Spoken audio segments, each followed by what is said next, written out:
Everybody, and welcome to Cairnlea. It looks like a beautiful day for the VCA's AC Men's Championship, and it's a men's championship with some difference because we do have some female competitors as well. So let's just call this the VCA Championship, the Victorian Croquet Association Championship. I'm Gareth Denyer, and I'll be here with you for the rest of the day. And I'm joined in the commentary booth by my co-host, Tricia Devlin. Good morning, Tricia. Good morning, Gareth. Lovely to be here today. We're watching Andrew Wotton playing Lewis Mercer today. That's right. We'll be watching that game between Andrew and Lewis, and this should be an interesting prospect. Andrew was a very keen player back in the 1980s, and then he took quite an extended break, and is now back with lots of verve and vigor, and has broken into the top 300 in the world. Lewis has been playing continually since 1989, but he's put a particular spurt on in the last 4 years, and he's now lying just outside the top 200 in the world. So we've got two really good, enthusiastic, up-and-coming players, and I guess you would have played both of these, Trish. Yes, I have quite a few times. Andrew more recently, because, as you said, he did have quite a long time out of the game. And so he was playing long before I started, but for quite a few years he was inactive. And when he reappeared, he was a little bit rusty, but he's come back very strongly. Lewis, much the same. He also did actually have a break. I think he took a break more from the highly competitive sport, and then he came back. So they are just about to start, I believe. Yes, and for those of you who are not completely familiar with Association Croquet, it is, of course, the blue and the black balls playing the red and the yellow ball. So one player takes blue and black, and the other player takes red and yellow, and the players can choose which of their two balls they play with when they walk onto the lawn. So at the moment we've just had the opening shot from the blue ball, and which of the two players is played that shot, Trish? That was Lewis playing in first with blue, and Andrew's opted to go to the north boundary onto the end of B-ball. It looks like he's going to set a duffer tice. A duffer is the name given to the shot where the ball finishes up close to hoop 6. It's still a fairly long shot for either player, but if the opponent doesn't hit, it does give the person who played the duffer a slight advantage, because at this stage of the game, they're both jockeying for position to see who can start a break first. And until all 4 balls are on the court, it's really anybody could start. Just depends who hits first. So Lewis is going up there, and he's going to take on the duffer by the look of it. And of course, if he doesn't hit it, Andrew will have 3 balls on the court, and if he hits, he can start a break. Actually, no, look, Lewis is just looking at the duffer. He's going to take the shot down. No, not down the sideline, across court at the duffer by the look of it. Mm. No. No, I think he's shooting down at his blue. No. He's going to go down the side, but not actually down the line. So as Trish said, a really interesting opening, and Lewis opting now to shoot at his blue ball, and speeds down and just misses to the left-hand side and goes out in the corner. So Trish didn't really gain an awful lot by taking that angle, but I suppose at Cairnlea the boundaries do have a bit of character, don't they? So that might have been on his mind when he was taking that shot from that position. Yeah, I think that way he could guarantee that he's going to finish up in the corner. If he went down the line, maybe the ball would wander off. So now Andrew's going to fire at the shortest shot on the court, which is towards his own duffer. If he hits this, he's away to start his break. And I'd imagine that he would have practiced this distance a fair bit, because if he's setting the duffer, he's saying, I'm going to hit this. So we'll see if he is. Sometimes a little bit of nerves at the beginning can cause a tightening up, but if he hits this, he's got, oh no. So now Lewis has the first opportunity to start a break. He's got 4 balls on the court and a fairly close short roki for his starting shot. That's right. So that's the problem with the duffer tice, is that you have left a ball in the middle of the lawn, as Trish said, and it should be possible now for Lewis to play either his black or his blue ball onto each other. He's given himself a quite teasing shot there, though, hasn't he, Trish? Yes, I think he'll be okay, but I hope that's not the commentator's curse. Lewis is very solid on his rokies usually. There we go. Yeah, we didn't. So for association croquet, when the ball goes off the court, the player has to measure it in 1 yard. Quite different from golf croquet, where the ball goes off and it's measured exactly to where it goes out. With association croquet, 1 yard in is where it finishes up, and Lewis now has to take croquet from that ball. So he's playing black, and he will now take croquet from the blue ball.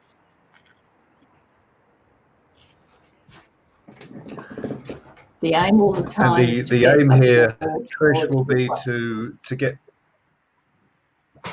The aim will be to get the black ball either north of the yellow ball, so that it can be rushed down towards hoop 1, or north of it so that it can be rushed to the red. Yes, that's right. And of course, Gareth talking about north. It isn't really north, but the tradition is with a croquet court that the top end, where they're heading at the moment, is called north, no matter which direction it actually is. So Lewis is now. So this is across towards hoop 2, and he's got to get to hoop 1. So red's down the bottom of the court. He's got to get all the way down to red in this next croquet stroke. Well, this is going to be quite difficult, and also not only does he have to get down to the red and make hoop 1, which if he does, he's in good shape. But if he doesn't, then he's left his blue ball in the middle of the lawn. So that could be a bad thing for him. And he's also shifted yellow across. Usually you would try to shift it towards hoop 2, but that's a very neat shot. The danger there was that he would go out. If he goes out, it would be the end of his turn. Yes, it was a good shot. It had a nice pace on it, but could have done with half a yard more, just to enable him to get a rush towards hoop 1. As it is, he now has to play a roll shot where both the black ball and the red ball go about the same distance towards hoop 1. So a tricky shot, Tricia, for anybody, this one. Yes, it is quite tricky, but it's an early in the game shot. It pays off very well. If he manages to land this so that black is able to go through the hoop, he's away. But no, it's not. It's looking very angly. Yeah, and here we have that what we were talking about earlier, where his blue ball is in the middle of the lawn, so he can't really pair up with it. He has to fire off towards the eastern boundary, and he hasn't really put that in a very convincing place either. So I don't think he'll be all that happy with that shot. It does give Andrew an opportunity, but I suppose he's protecting the boundary over there on the eastern side, Trish. Yes, he is. I was wondering if blue was open to yellow, but Andrew's opting to take this shot, so perhaps he can't see blue with yellow. There we have a nice Andrew rokey. hits nicely. And now, Trish, I think the penalty. Yeah, the black ball is the penalty not for on the boundary.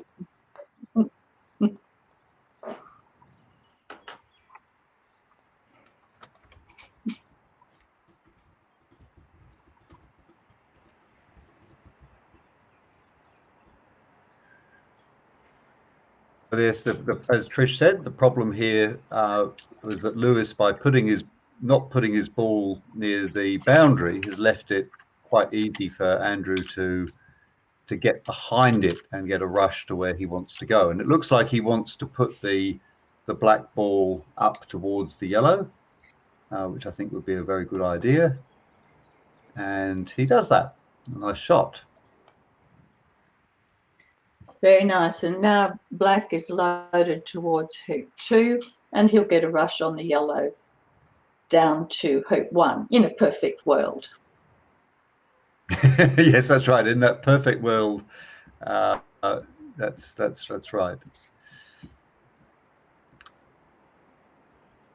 So let's see if we can hold the rush on the yellow ball towards hoop 1, and not all that convincing, I don't think. The black is quite nicely placed, but he's left himself a bit of a cut, and it's quite a long shot as well. Let's see how he goes with it. Oh, he gets exactly the right direction, and it's speeding down past hoop 5. It's not too bad. You might be able to make something of this, Trisha. Yes, the hoop approach again is a difficult one, not a perfect one. But if he manages to land in front of hoop 1 with that red ball, the other balls are quite well placed for him to continue the break. And of course, that's the aim always, to try and make a break, make a lot of hoops, because until you make a mistake, it's all yours. You can see him holding the mallet down near the base there. Oh, and he's undercooked that one a tremendous amount, a shake of the head. And now he's just trying to think, where will he put the balls where Lewis won't be able to make best use of them if Lewis hits in. Where would you be putting this red, Trish?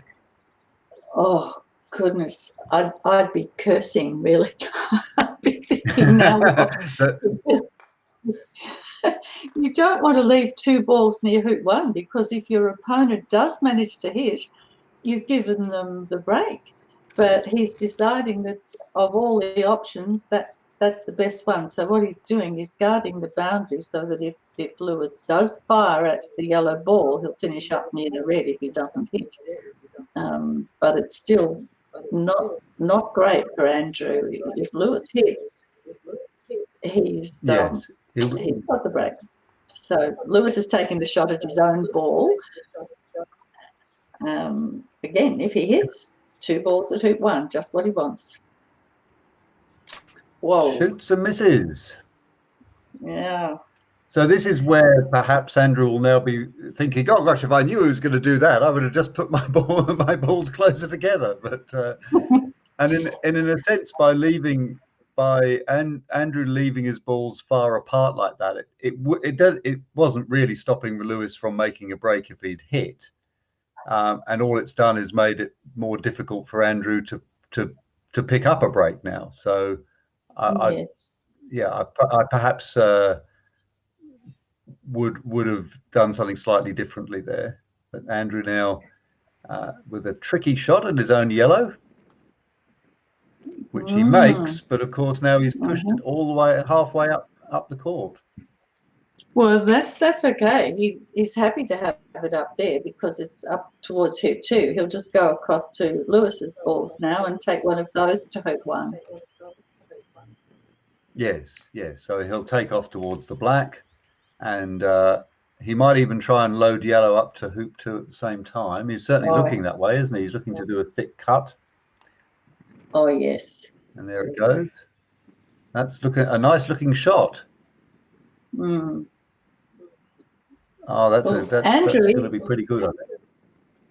even though Andrew hadn't played for a long time, he did start play in the era when those sort of shots were very, very popular. We've changed more to a rush line game now, but Andrew still plays those very big croquet strokes, and that was the way of doing it. And of course, the younger you are when you start playing, the more skilled you'll be when you're older. And all of that experience years ago has given Andrew a lot of muscle memory, a lot of skill from back then. Something that you don't really forget. You just need to sharpen up again. Yes, I think as Trish is saying, a tremendous. Oh, what a great shot! Look at that, an absolute perfect rush towards hoop 1 there, and loading hoop 3 at the same time. So this is really beautiful play by Andrew. Yeah, good example of a split shot there.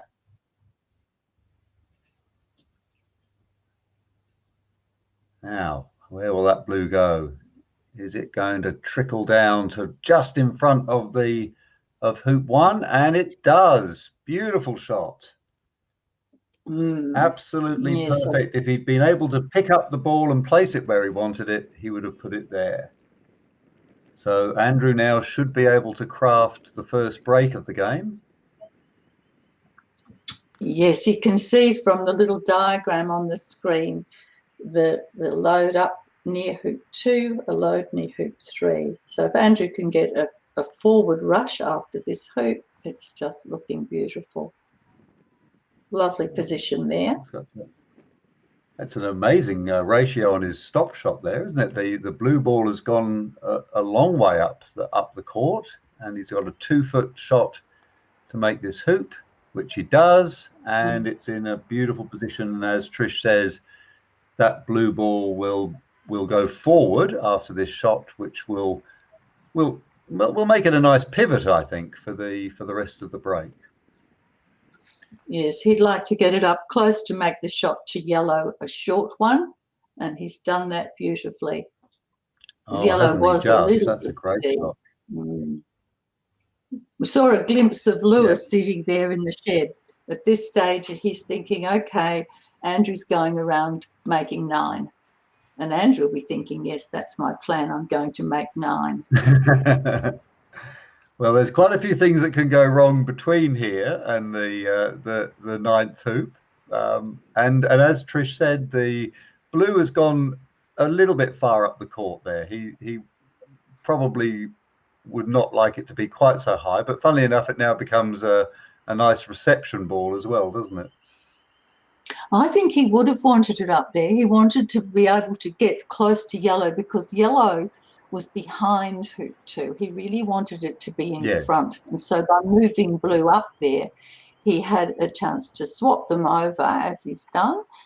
Blue's waiting on the other side so he can keep yellow on the playing side, or he doesn't have to put it behind. He's already got a receiver behind. He'll be concentrating on stopping red just in front of the hoop. There we go. Which he does. And the yellow is nicely out. And the blue will be the reception ball that he'll hit after he's been through this hoop. And he should even be able to generate enough space to maneuver the balls to load hoop 4 and get a nice pivot as well. So he'll probably have to swap the pivot and here, but he's picking his spot.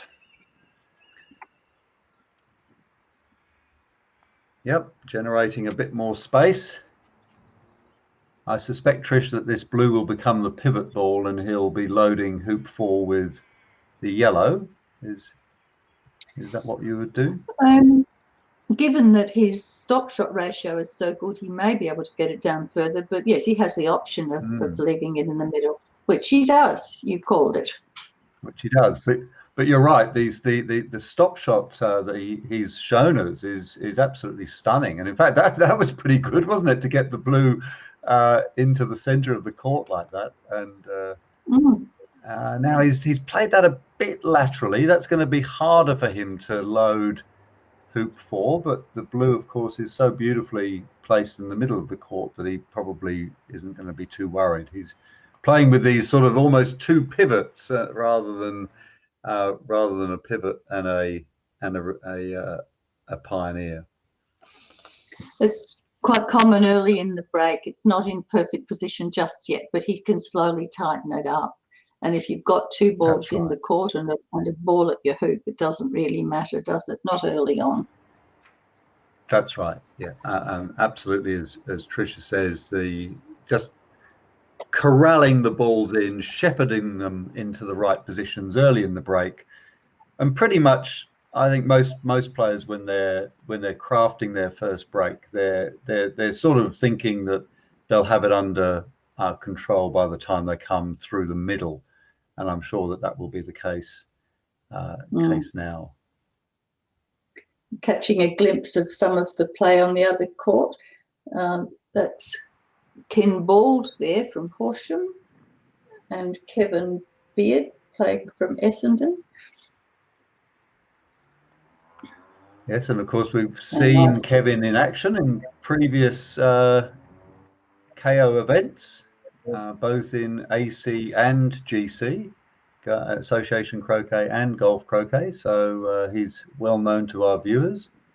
And also Kevin has been in the commentary booth as well, so a household name in coverage.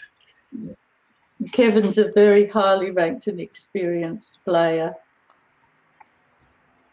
And he also, I believe he was down painting the lines and setting the hoops. Yes, the line. I can. The lines look as if they have some character, Trish. I don't. Next time they show the shot up the lines, be interesting to get your thoughts on that. But that could lead to some interesting decisions later on. So I think it's Andrew hard. Playing one of his nice stop shots and getting a perfect rush on the yellow, which he elects to play all the way down to hoop 4. So he's actually not going for his blue pivot ball in this, by the looks of things, Trish. Oh, well, is it never look a gift rush in the mouth? Is that a phrase, is it? No, I think he is going. He wasn't quite happy with that rush. He is going now to see if he can use blue. Yeah, I think that's a better decision because the approach shot from where he's taking Croquet here would be a little bit dicey, and I think he'll get a better option by getting behind the blue or north of the blue, as we've been talking about, and then being able to rush the blue towards the hoop 4. And I'm pretty sure he's got north of the blue there. It may not be that much better by the time it's finished, but let's see what happens. Having to chase it a bit now, but this is the excitement of watching good players that aren't perfect. We've seen in previous coverage some of the world's absolute best, people like Robert Fletcher, who by this stage were playing every shot from 30 centimeters away. And it's really good to see players that are of very good standard, but just having to work that a little bit harder for their break. There's a lot more for us to talk about. Well, this shot is one where he's sending blue away because at the moment I think he's got a plan B. If red doesn't manage to stop in front of the hoop, he doesn't want blue sitting right there next to black. He might have almost given up on the break, Trish, that he's actually just going to pair up with the yellow on the he may have done it, and if red lands because he in front doesn't of have the it hoop, at the moment. Yeah, at the moment he doesn't have a reception ball. So once he's cut, if he does manage to get through the hoop here, and this is a difficult one, this is a good 4 feet away, maybe even 5. And yeah, and that was a likely outcome from that. So just as Andrew really looked like he was getting the break together, it started to become a bit ragged, and he will be a little bit disappointed, but a let off for Lewis, who walks onto the lawn. And of course Lewis can play either the blue or the black, and he's electing to play the black up towards shooting at the blue. And Andrew places his red clip on hoop 4 and retires. And Lewis great has made shot the by first Lewis. one. Absolutely. Yep, great Croquet. Clips the blue, and that means that he'll now have a chance to get his first break going. The red and the yellow are very nicely placed for him to be able to start getting the balls into position and certainly get a rush to hoop 1. So that was a great hit, Tricia. That was lovely. And the little box with the balls on could do with a little bit of adjusting, Gareth. Oh, it could be an update. Thank you very much. Yes, let's place the black ball in contact with the blue. In fact, actually, we'll even predict how he might play this. So I think he'll probably just do a takeoff here, won't he? He's not going to be able to get the blue over to hoop 2 with any great ease. So I think just a takeoff. I think it'd be good to push it across, because he's got 2 balls that he's going to, so that he has a lot of leeway there, but he's taken the safer option. Well, a safer option, which has left him a tricky one. You should hit it, of course, but you don't really want to give yourself nervy shots like this. And he could have actually. Yeah, it's nice. Well, maybe his plan is to load hoop 2 with the yellow and get a rush on red at the same time. Well, he may be doing that now, Gareth, but it's not the easiest option that he had at the time, because this shot is far more difficult than he would have had he been close to yellow. And also, we've got the hoop in the way here, Trish, because the red is just hiding to the left of the hoop, and that will make this shot just that little bit more entertaining. This is a shot that's very similar to one that Lewis would have done at the start of the second break. So he's probably practiced this one, but there's always a danger of being wired. But it looks like he's got the rush that he wants. It does, doesn't it? And the yellow is in absolutely perfect position if he is able to get something going with this rush here. So plays it. Taking a little bit of a cut, but let's see where it ends up. It's certainly speeding in the direction of hoop 1. I suspect it's a bit short, and it is. And this is, funnily enough, quite similar to where I suppose it was when he first tried to approach hoop 1 earlier in the game. He was a bit further back than this, so this is a bit easier for him. Let's see if we can put the black ball in front of hoop 1. And that is certainly close enough to have a go. It's not going to be easy. There's a big payoff if he gets it. Very big payoff. Unless he just dribbles through, which would not be such a good payoff, but he comes through beautifully. And that is a great result for Lewis. That is good, and he can rush across towards the blue and load 3 and use blue to get to his yellow. Yeah, and the yellow, as we mentioned earlier, is absolutely beautifully placed, plumb in front of hoop 2. And now Lewis will be away, and it's Andrew's time to be in the clubhouse, ruining how things got a little bit ragged. But such is the nature of the game. It's very similar to snooker. Once Once you're at the table, there's nothing your opponent can do. And if you're off the table, you just have to watch them do their stuff. Well, that's a nice shot too. Yep. Nice little rush on the blue to wherever he wants it, really. And he goes up towards the northern boundary. And he really, really should be away with this break.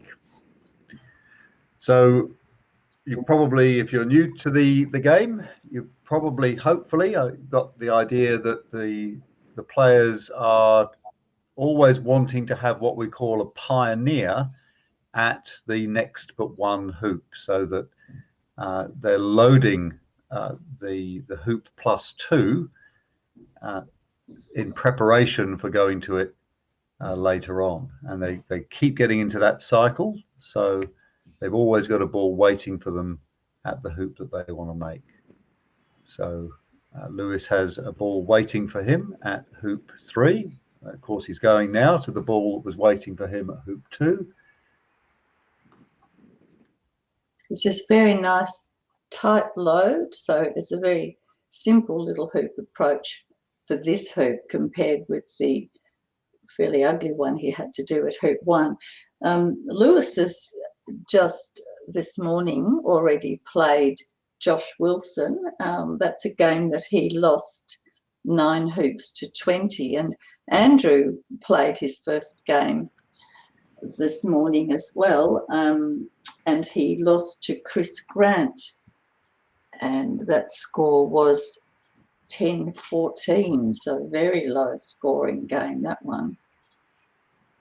Yeah, so the low scoring nature of that game, and also the Lewis Josh game, which didn't go to 26 points, might give some clue as to the conditions. They look quite good from where we're sitting, but Cairnlea always has a few little surprises in terms of the conditions. So we'll keep our eye on that as the day progresses. But certainly, as Trish said, that those are fairly lowish scores. The court looks like it's running very well. Yes, it does, and it looks very even, doesn't it? It looks a nice surface. Lewis now playing a stop shot down to load hoop 4. Here comes the yellow ball down towards hoop 4. It's a tiny bit undercooked, but should be okay. And the blue ball, which is acting as the pivot, the ball that the striker ball is sort of using just as a gentle touch as it goes around. And he'll now just take off towards the red, which you can see is a wonderful pioneer, absolutely plumb in front of hoop 3. Sometimes those can be too good, can't they, Trish? You can have a pioneer which is already in just the right position, and all you can do is knock it away. Yes, your croquet stroke coming up to the pioneer has to get you very close if you've got a good pioneer. You want a little shot when you finally hit it.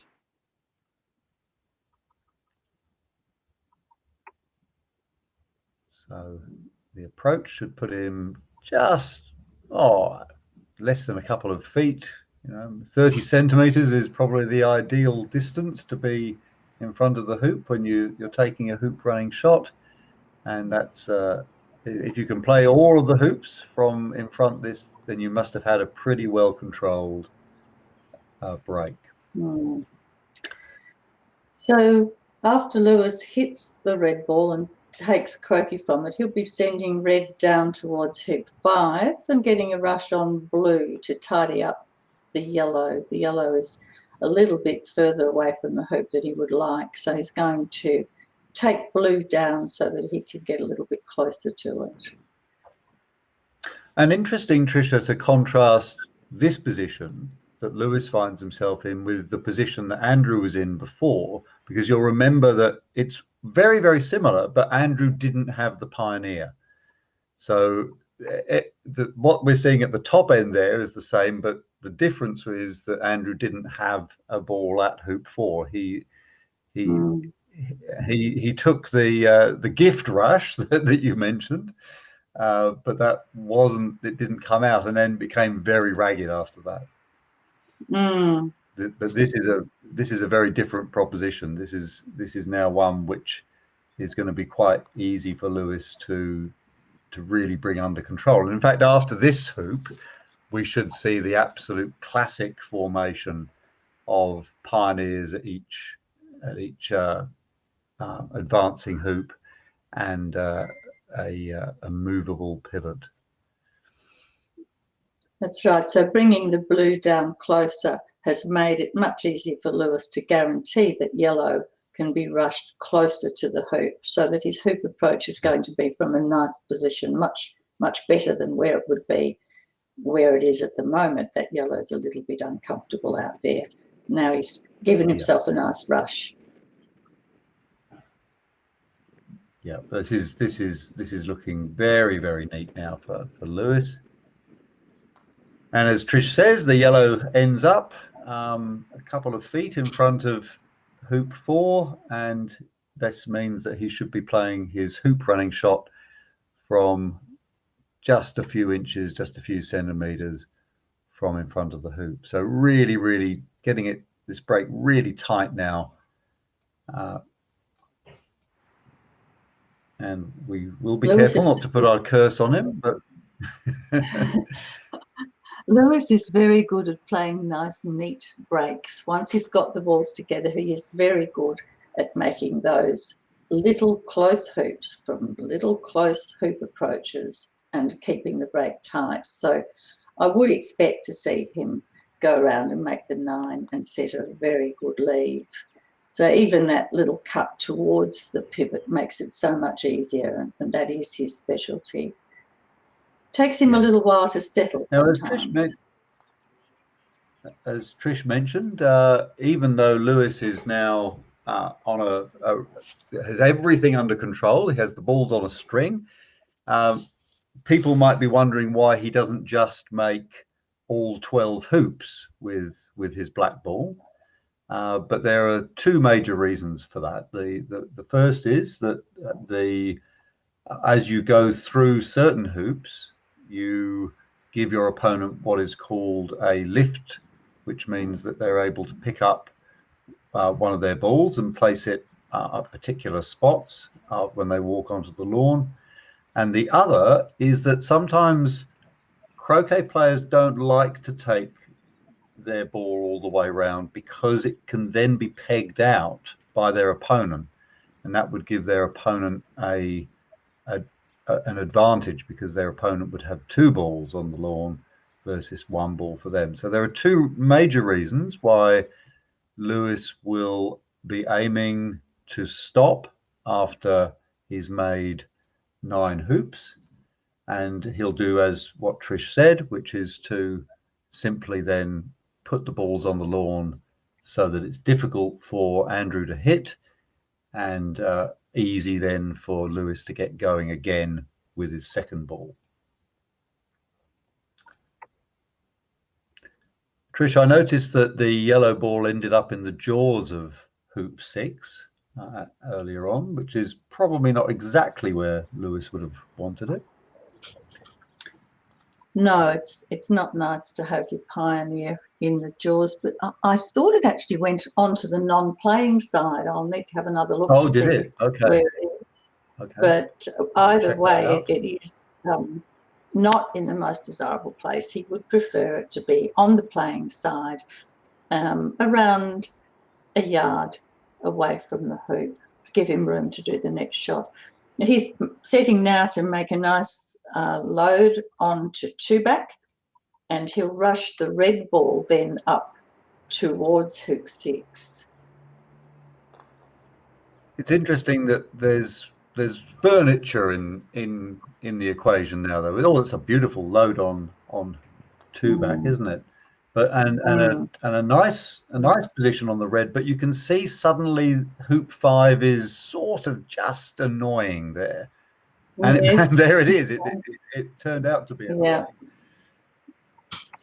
Yeah. So the little shots still have to be accurate, even though they're easier. They have to be accurate, and having the red behind the hoop after he'd made it more difficult. Look, I think that's a really good insight, Tricia, that just because you've got these short shots, you still have to be quite careful because things can unravel very quickly. So now Lewis is having to play a roll shot, sending the red up towards one back, and not only has the black got to go up to hoop 6, it's got to go past hoop 6, really, which is done beautifully, and that's a great shot. Yes, Really he had nice to do shot. a more difficult shot to save the break, but he's done that.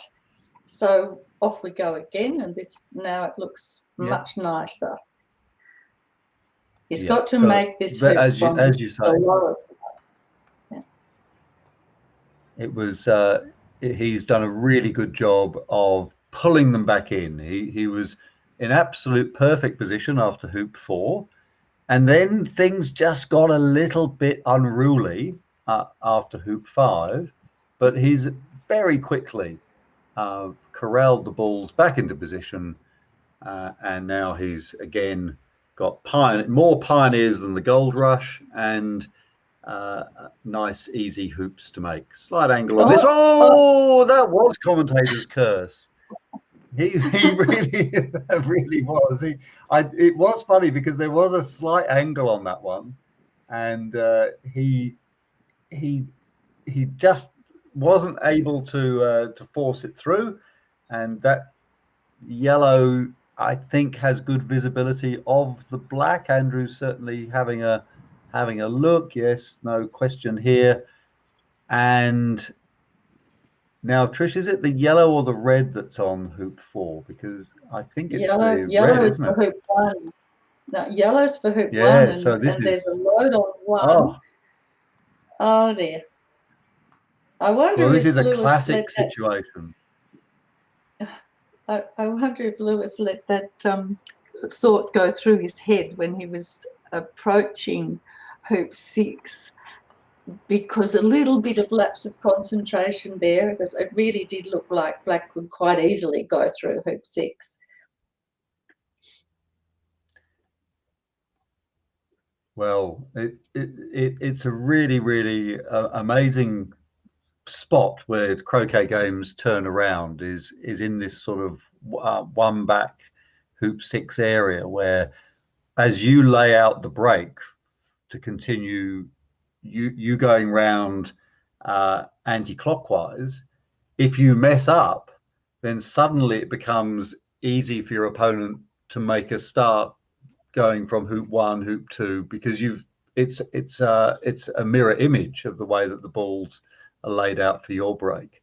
So Andrew is now capitalizing on that. Oh no, that's gone a little bit off to the left as well. So this gives Andrew a slightly more difficult shot than he would have wanted. Should still be okay. Here he goes. And he gets through, and he gets a nice bit of wire that takes the yellow away from the leg of the hoop and gives him a makeable shot, possibly even a rush on the blue. Yep. Well, interesting moments, Trish.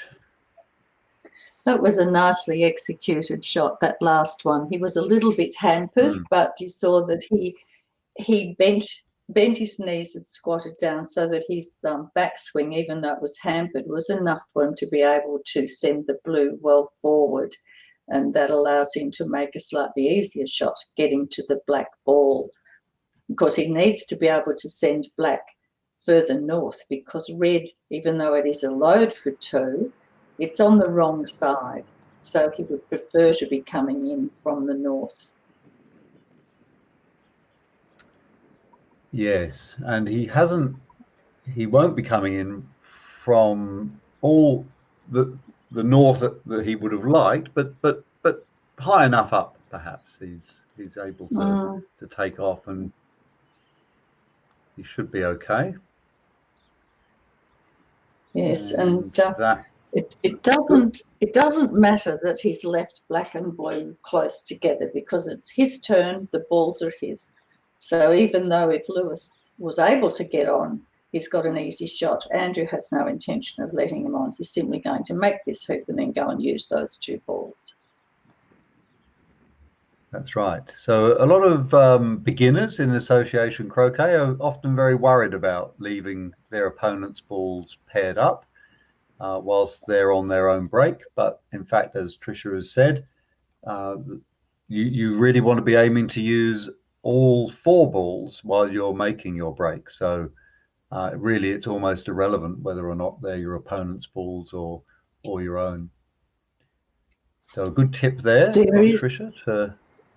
There is a saying, Gareth, all the balls are grey once you're in the break. Yes, that's a good saying. I haven't heard that one before, but it's absolutely true. Mm. Now, this is where Andrew needs to get a good pioneer. So this, if you remember, on his first break, he wasn't able to get a good pioneer at hoop 4. This time, the pioneer is much better, and just to the northwest of hoop 4, and he now has very good opportunities for being able to craft a rush on the blue to make hoop 3 as well. Yeah, so this is looking pretty classic. That black is in a very nice position to act as a pivot ball. There's a perfect rush into the area on the playing side of hoop 3 that will allow him to do a lovely approach shot. And now, just as we saw Lewis get the balls into the positions he wanted to make the break, Andrew now has the same thing. But as we saw, even when... Sorry, Trish. Oh, I was going to say that he has got it beautifully together, and he would plan again to go around and make 9 and set a leave. But the leave's a little bit different this time because his other ball is not for hoop 1 anymore. His red ball is for hoop 4. So the positioning of the balls in the leave may be slightly different from how it would normally be. So he might start thinking about that when he gets around near hoop 6 or 1 back. It'll be interesting to see what he has planned for his leave.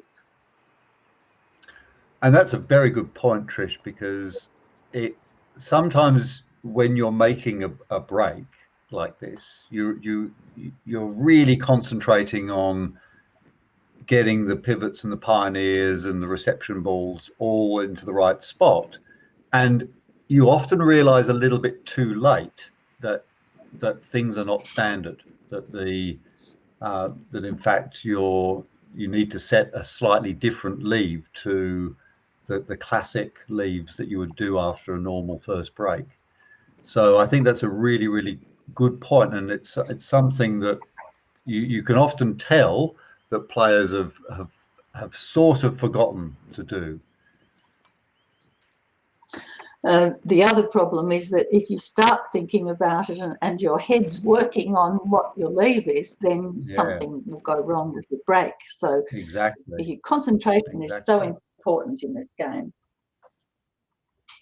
Yeah, being able to hold those several threads together in your mind as a sort of co-routine is really important, and certainly the top players are able to do that. They're continually computing what not only the options that they need to make the break and keep the break going, but also which balls are going to need to be in certain positions in 5 hoops time.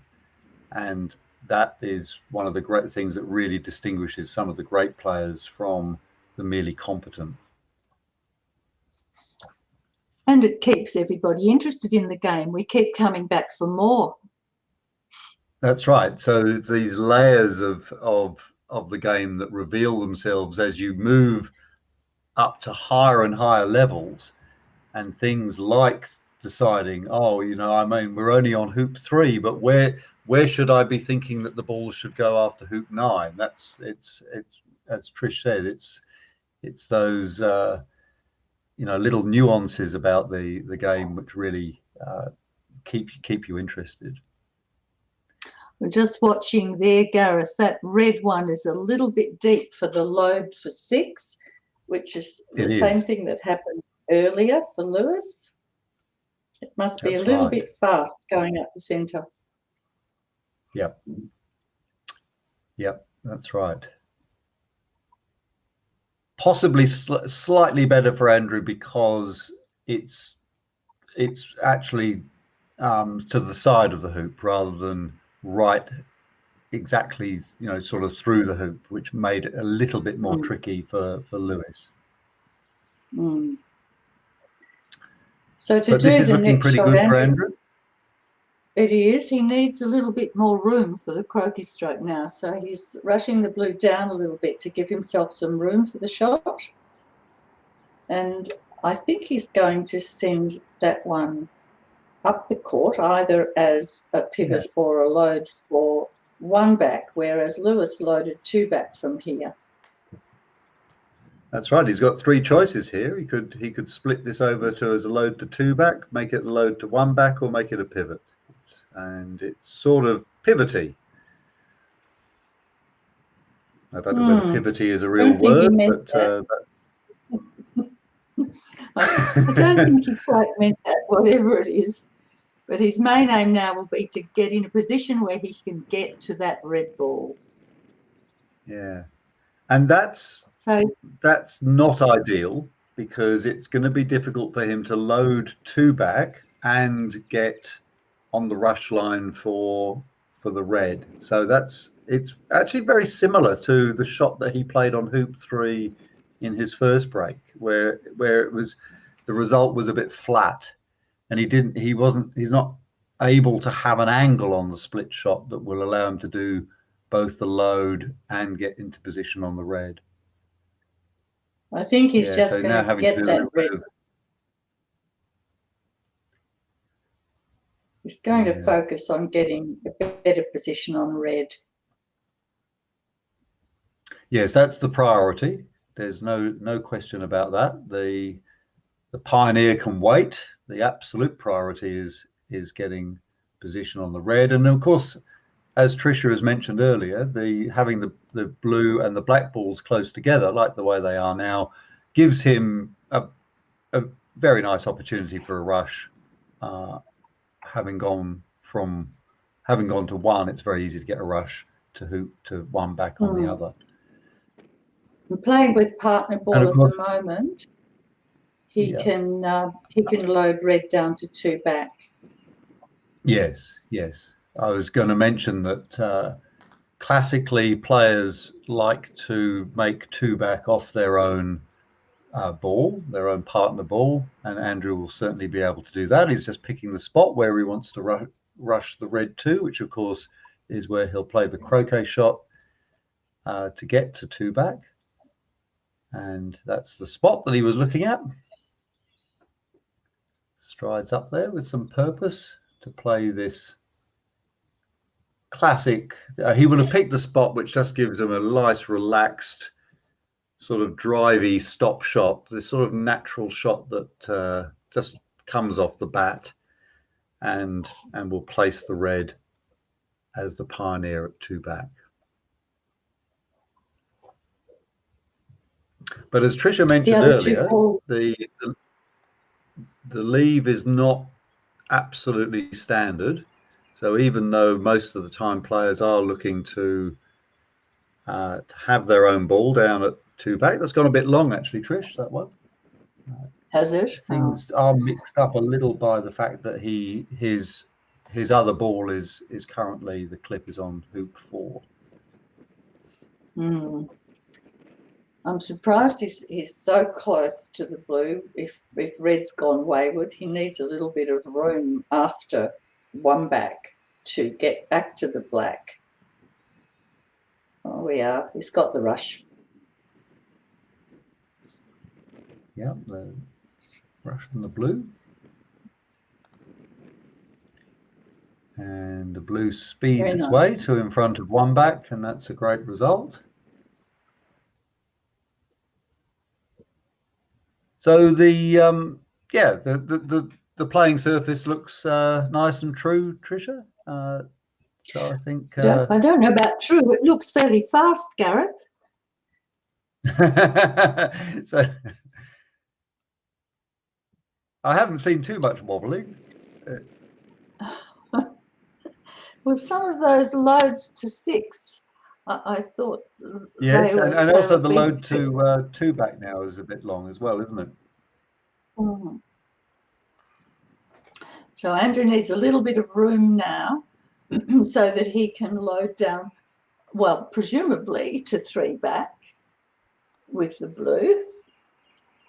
Because again, we talked about the position of the leave, given that he's for hoop 4 with red, but the other thing is that Lewis is for hoop 6 with black, so that will also influence which ball Andrew would leave in the middle of the court if that's the leave he's planning. He'd presumably want to put black in the middle because that's black's hoop and that doesn't help if he picks it up. But blue hasn't started, so he doesn't really want him to force. He doesn't really want to force Andrew to pick up blue. Sorry, he doesn't want to force Lewis to pick up blue. So we'll see what happens. Yeah, so as Trish is saying, there's a lot of computation that Andrew now has to go through in these last 2 hoops of his break. That's a lovely shot. That's a really nice authoritative rush down to the south boundary, which will allow him to get into the perfect position south of the red to make 2 back, but also to put the black wherever he wants it. So that was a really, really good shot, I think. It had a really nice style about it. Yeah, he needed to get down there and tighten things up, didn't he? Because red had gone well deep past 2 back. So the easiest way to get back is to rush past it so that you're doing your croquet stroke from the rush line back to the hoop.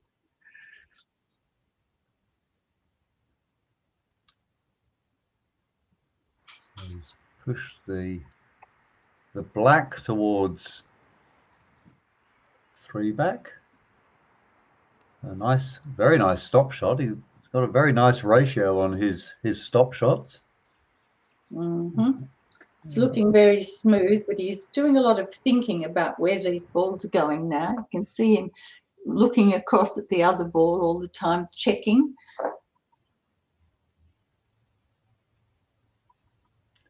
So he's got a double a very load nice position on for the 3 back. Yeah, sorry, Gareth. And a nice position for the approach there, because being able to come across at that angle means that you're pushing the red out into a position where it's definitely going to be rushable after you've come through the hoop, as long as you come through with some pace. And that's a perfect example that this red ball now can be rushed to wherever he wants it. So a very nice tip for players there at 2 back. Getting the rush after 2 back is a nice luxury, or a necessity, I suppose. Really, it's really quite important to have it. So clipping the red over. Okay, so everything's over at 3 back, so he can decide just what he's going to do. Yep, he's got quite a few options here. Let's get these balls positioned on the mini-map properly. And that's about what we've got. So remember, for our viewers, that Andrew's going to be stopping his break after this.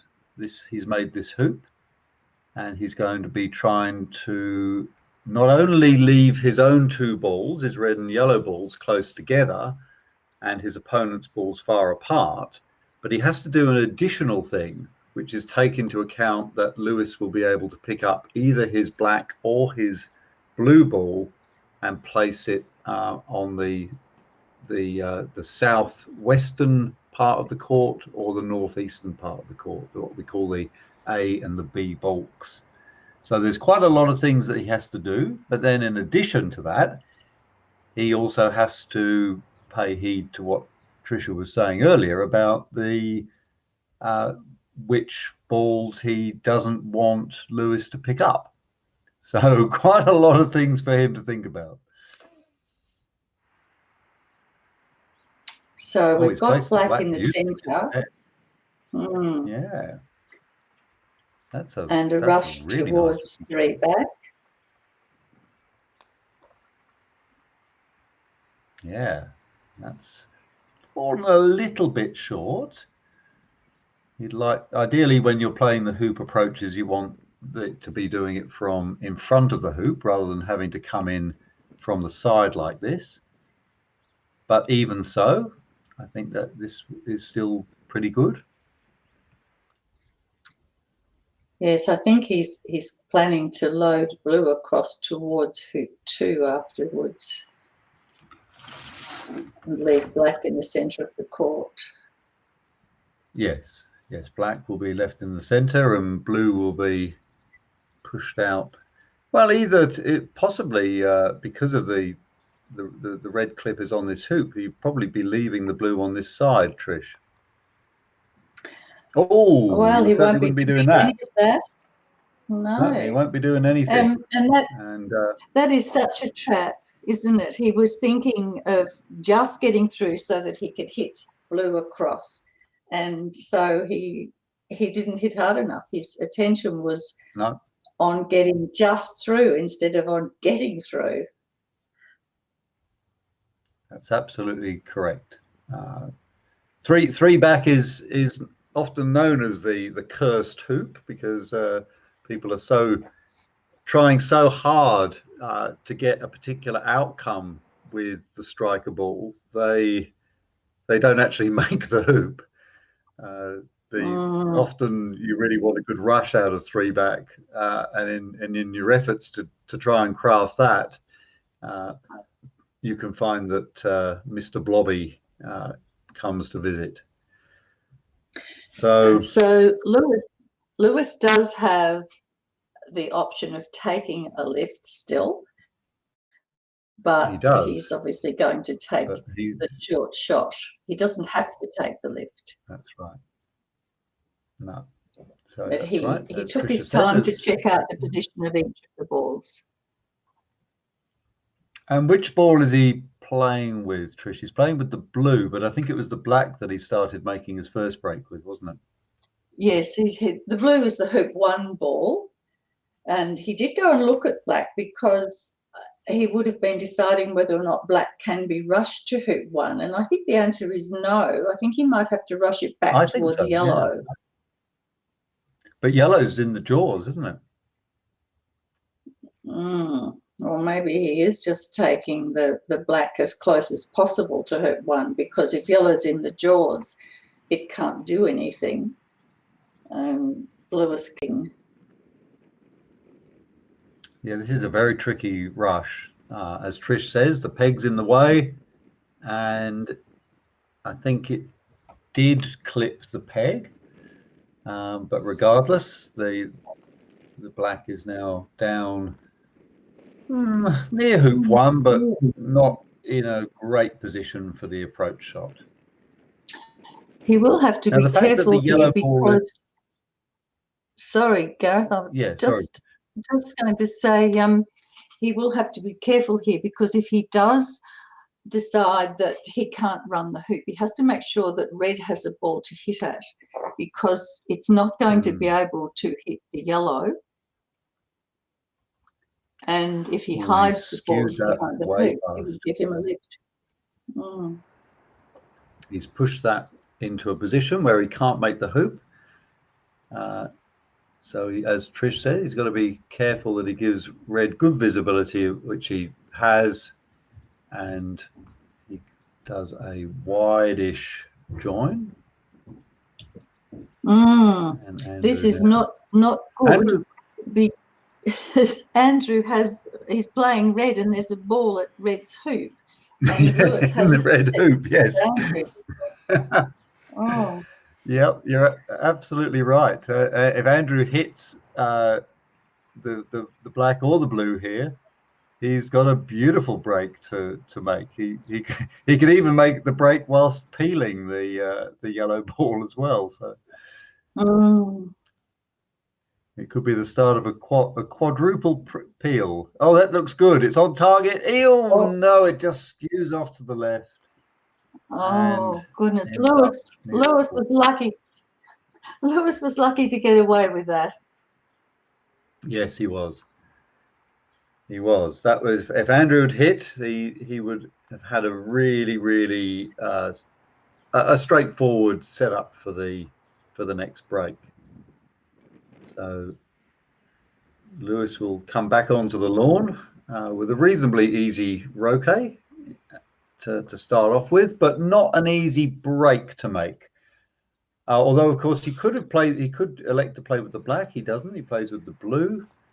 I suppose maybe what we would call a load and hold shot coming up now, Trish, perhaps. Yes, taking off to the red. Yeah. So what he'll do is he'll take off the blue towards the red in the corner, and then he'll croquet the red up to hoop 2, whilst hopefully ending in front of hoop 1 in a hoop running position.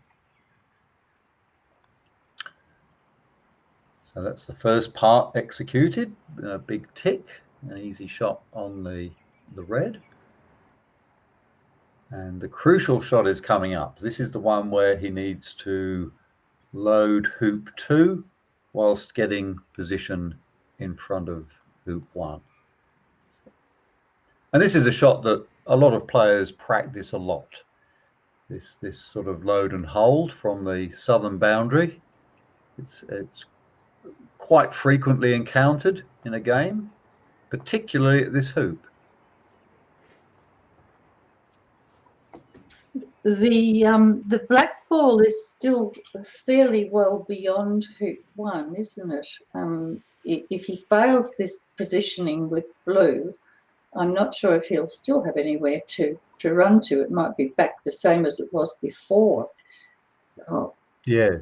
When we get a different camera angle. On the other hand, if he does make it, it's in a very nice position. See, so that's not a friendly position for him to take the shot, but one feels as if it's probably his best option because the reward is very high if he gets it through. And he does. And that was a lovely well played. Yeah, that was really good. That was really good. It was more like the sort of shot you would do when you're playing golf croquet, but in association, yes. croquet, it's rather uncomfortable. That's right. So now a split shot, loading hoop 3, and I would have thought Trish going to the red. Yes, looks like that. I would think so too. Yes, it's not very comfortable going in a big split to a ball that's in the jaws. There's too many things could go wrong, and this is a standard sort of shot. Nice camera angle showing the red, the black going off to hoop 3, and leaving a shot on the red, which is sort of on the rush line, and that's a beautiful shot. Lovely shot there from Lewis.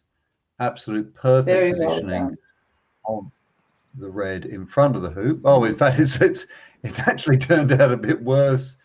That's a bit unlucky for him because it was a beautiful strike, and now he's got to do a little bit of jiggery pokery to get the red into the right position. But funnily enough, it's probably going to be good because he can rush the red down towards the yellow now and sort that out. Yes, he'd like that, a rush down to yellow. And that might just do the trick. It's a little bit flat. Maybe not. He might instead just treat the red ball as a pivot and the yellow ball as a pioneer. Let's see what he does. Yep, he's just going to leave the yellow where it is. All he needs to do is to get the red ball down a little bit. As long as he holds the rush on black, 2 balls ahead in the direction of his next hoop, he'll be quite comfortable with that. Yeah, absolute priority is to get the Blue ball holding a rush onto the black for hoop 3, and that looks good. And the second part is also accomplished, which is that the red is in a very nice pivot position on the eastern side of the lawn, eastern side of the center of the lawn. So hoop 3 should be no trouble at all, and 2 balls ahead of him. So Lewis looks like he's on a roll now. He also can only make 9 unless he's planning to give his opponent contact. So we'll see Lewis attempt to go around, make the 9 hoops and set a leave. Bit of an angle here, but he gets through. And he can put this black ball at the depth, which is just perfect for him to play it as the pioneer for hoop 5 whilst going to the pivot red. Well, this is a very intriguing game. We've had good interaction. Both players have started breaks with both of their balls. And in each case, the break has been beautifully pieced together and then has suddenly gone a little bit ragged. And so it's a really, really nice exhibition of both some really fantastic play from both players to get the balls where they want them, but also a great example of how often things start to unravel just as you got them exactly where you want them. Very common, Trish, I think. And it is, and it just shows how tricky it is to continue to play the perfect shots. You think you've got it all going, and then suddenly something gets up and bites you. And I think you made a really good point earlier when you mentioned how even when you're giving yourself short shots, those short shots are actually quite tricky to manage sometimes. You lull yourself into this almost false sense of security because you've got these short shots, but they have to be managed. And this is a good example of that again. You see, if he'd hit that blue a little bit harder, then he could have even found himself wired from the yellow ball in the jaws of the hoop. So even though it was a fairly easy shot for him to play that split, there are still things that can go wrong. And you can see he's having to lift his mallet in the air and call for the referee. I don't think there'll be any problem here in hitting the yellow, but this is a very good example of how croquet players behave. They're fastidious about making sure that the opponent knows that they're getting shots watched if there's any doubt, and so we'll often see referees coming on to just check that there's contact here between the blue and the yellow ball. Absolutely, no doubt. Oh, but that leaves things tricky. Oh gosh, yes. That's now he's taking croquet from the yellow, but he's got to be very careful here that yellow ball is not beyond the hoop, because this would not be. Unless I've got my rules wrong, Trish, you might have to put me right on this. But if that yellow ball is already past the hoop, no, he's okay. The important thing was whether the blue ball, when it was placed against the yellow, had begun running the hoop. Yeah. And as long as it hadn't, then it was fine to go from that direction. I think Lewis would have had all that in mind when he called the referee. Yeah. But just because the ref's there and he's playing those shots doesn't mean that it's right. The ref could now turn around and say, look, actually, you're not entitled to this shot. This is, you didn't actually make the hoop. So referees don't sort of give you any clues. They're not going to tell you what you are and aren't allowed to do while you're doing it. I'm sure that Lewis would have asked the referee at that point, has blue begun to run the hoop? And then the referee would quietly say, is he allowed to ask that? Oh, Are yes. you allowed to ask the Yes. referee if That's the blue has that's the started? question. When you place the ball there, then you ask that question, because that's the determining thing. You know, if you place it and it has begun to run the hoop, then the referee lets you know, because that's a reasonable question. You have to confirm that you're entitled to run the hoop after you've done the croquet stroke. And of course, if it's already begun, you can't do it. So the referee can tell you. Yeah, okay, that's interesting. I didn't realize you were actually allowed to ask the referee if the ball has started to make the hoop. I thought that you Yeah. obviously had to call them, and so that they could see for themselves whether the ball had or hadn't. But I wasn't aware that you were allowed to specifically ask them if the ball had started running the hoop. So that's They're good. not I've learned allowed to, something. they're not allowed to tell you, they're not allowed to volunteer it. They can't say, oh, you can't do that because it's already running the hoop. Yeah. But the whole reason for calling them there is to confirm your belief that it hasn't started to run the hoop. Okay. Well, that's great. Thank you, Trish. That might help me in a few sticky situations in the years to come. You wouldn't put your balls in that awkward position, Gareth, would you? I think they'd often end up there. So a nice little. Oh, has he left himself an angle again here? Yes, he has. This is going to take a little bit of squeezing through. Sometimes players will play this with a bit of a jump shot. How will he do it? Will he try and force it through? I think these quadway hoops are difficult to do that. Work. No, he gets it through beautifully. Well, that's incredible. That looked a lot more difficult than the way that it's come out. He's made that look really easy. That looked really hard from the angle that we were looking at. It was almost the same shot as he failed at hoop 6 when he was playing before with the black. Yeah. I mean, he just played that shot so beautifully. I didn't seem in any danger of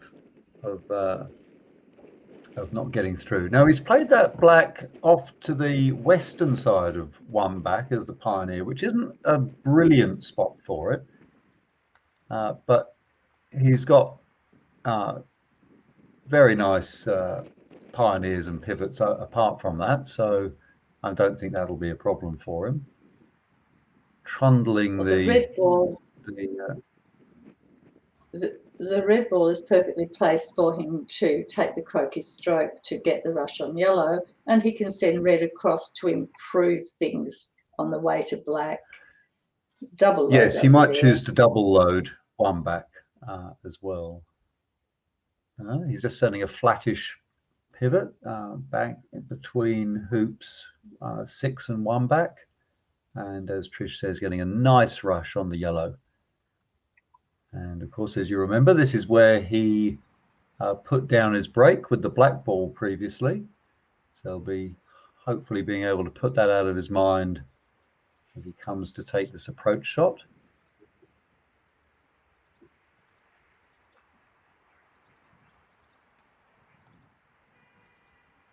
And blue ball stuttered a little bit as it skidded across the face.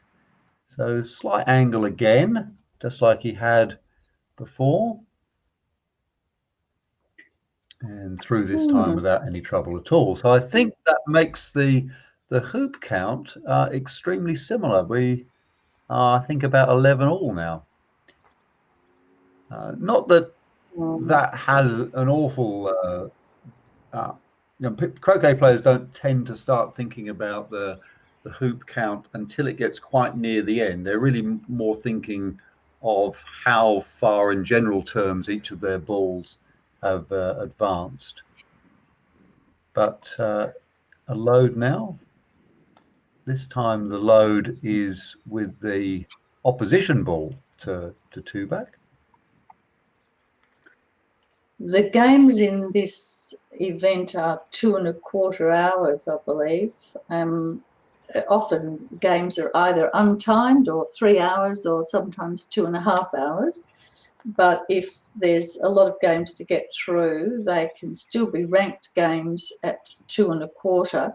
And when time is beginning to reach the end, the players might start thinking about what the score is. But the general manner is to just keep making a break. Yes, absolutely. As Trish said, they're at the moment they're just giving thought to standard break making, but as time ticks on, we might see some interesting decision making.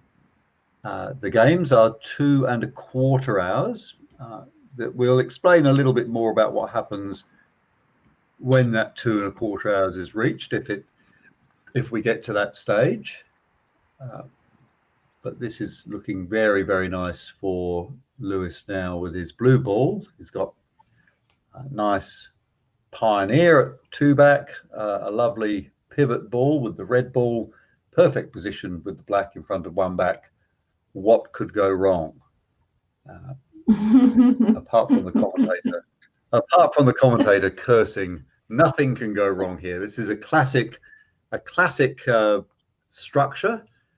You can see the pioneer, the yellow ball as a pioneer at 2-back, the red in the middle of the lawn, and that even better in the middle of the axis between 1-back and 2-back, and an approach shot of perfect length, putting the blue about 30 centimeters in front of the hoop and the black as a perfect reception ball.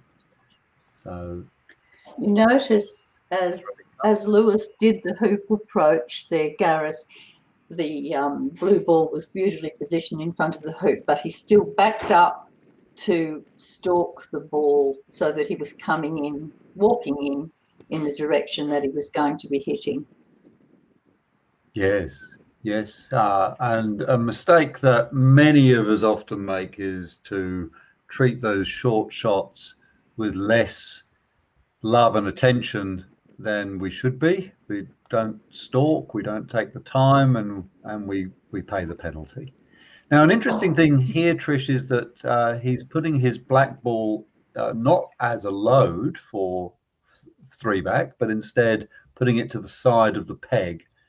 And that's sort of signaling that he's going to be, he's not planning to make 3-back off his own ball. That's right. That's going to be the escape ball for his leave. So red is going One thing I across didn't to spot 3-back. earlier.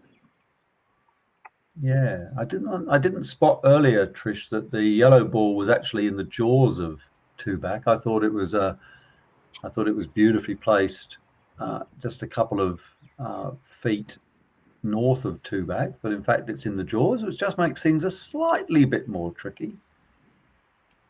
Well, he did a lovely rush so that the red was down there, so he was clear on coming through with blue from behind. So that was beautifully done. Yep, he's in great position now. And as Tricia mentioned, that black ball to the east of the peg is going to be an escape ball after he's set up his presumably diagonal spread. And we'll talk more about what a diagonal spread is as it happens. I'm wondering about the leave because Andrew's yellow is for 3-back, so he doesn't really, Lewis doesn't really want to leave his 2 balls at that hoop because Andrew's red is also for 4, is it not? Yeah, that's right. Both of Andrew's balls are for that hoop in the bottom right-hand corner of the map. So the red ball is for it in its capacity as making hoop 4, and the yellow for 3-back. So, as Trish said, it's probably not ideal to leave your balls at your opponent's hoop like that. So I think perhaps he's swapping them around. He might be going to leave a reverse diagonal. Yes. And that might have just occurred to him as he's been doing this, because otherwise he might not have put the black where he did. But that's all right. The key thing is that you're agile and you're able to make some decisions as you go through. So the black can go back to the other side of the peg while he stops near red to rush it into 3 back.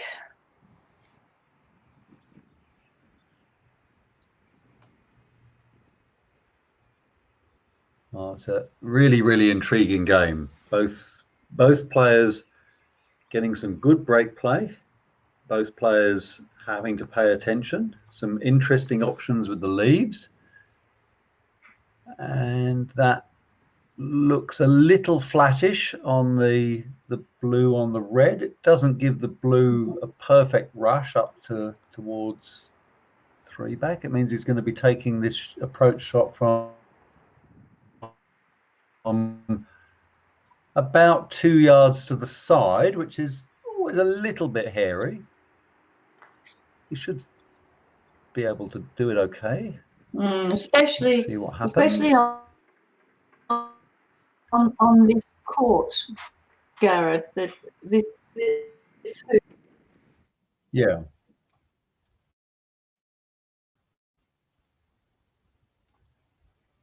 So you can see the slight angle there. He's going to have to get it with a little bit of gusto, and it goes through nicely, and he'll be able to rush the red over to the western side.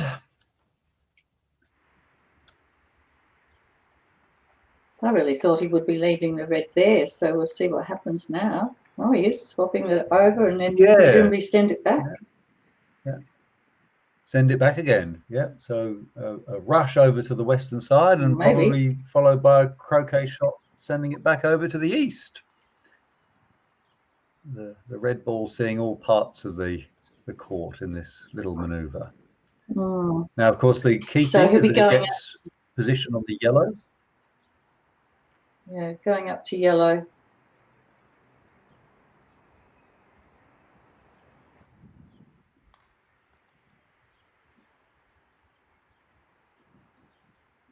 And nicely done. Looks pretty good.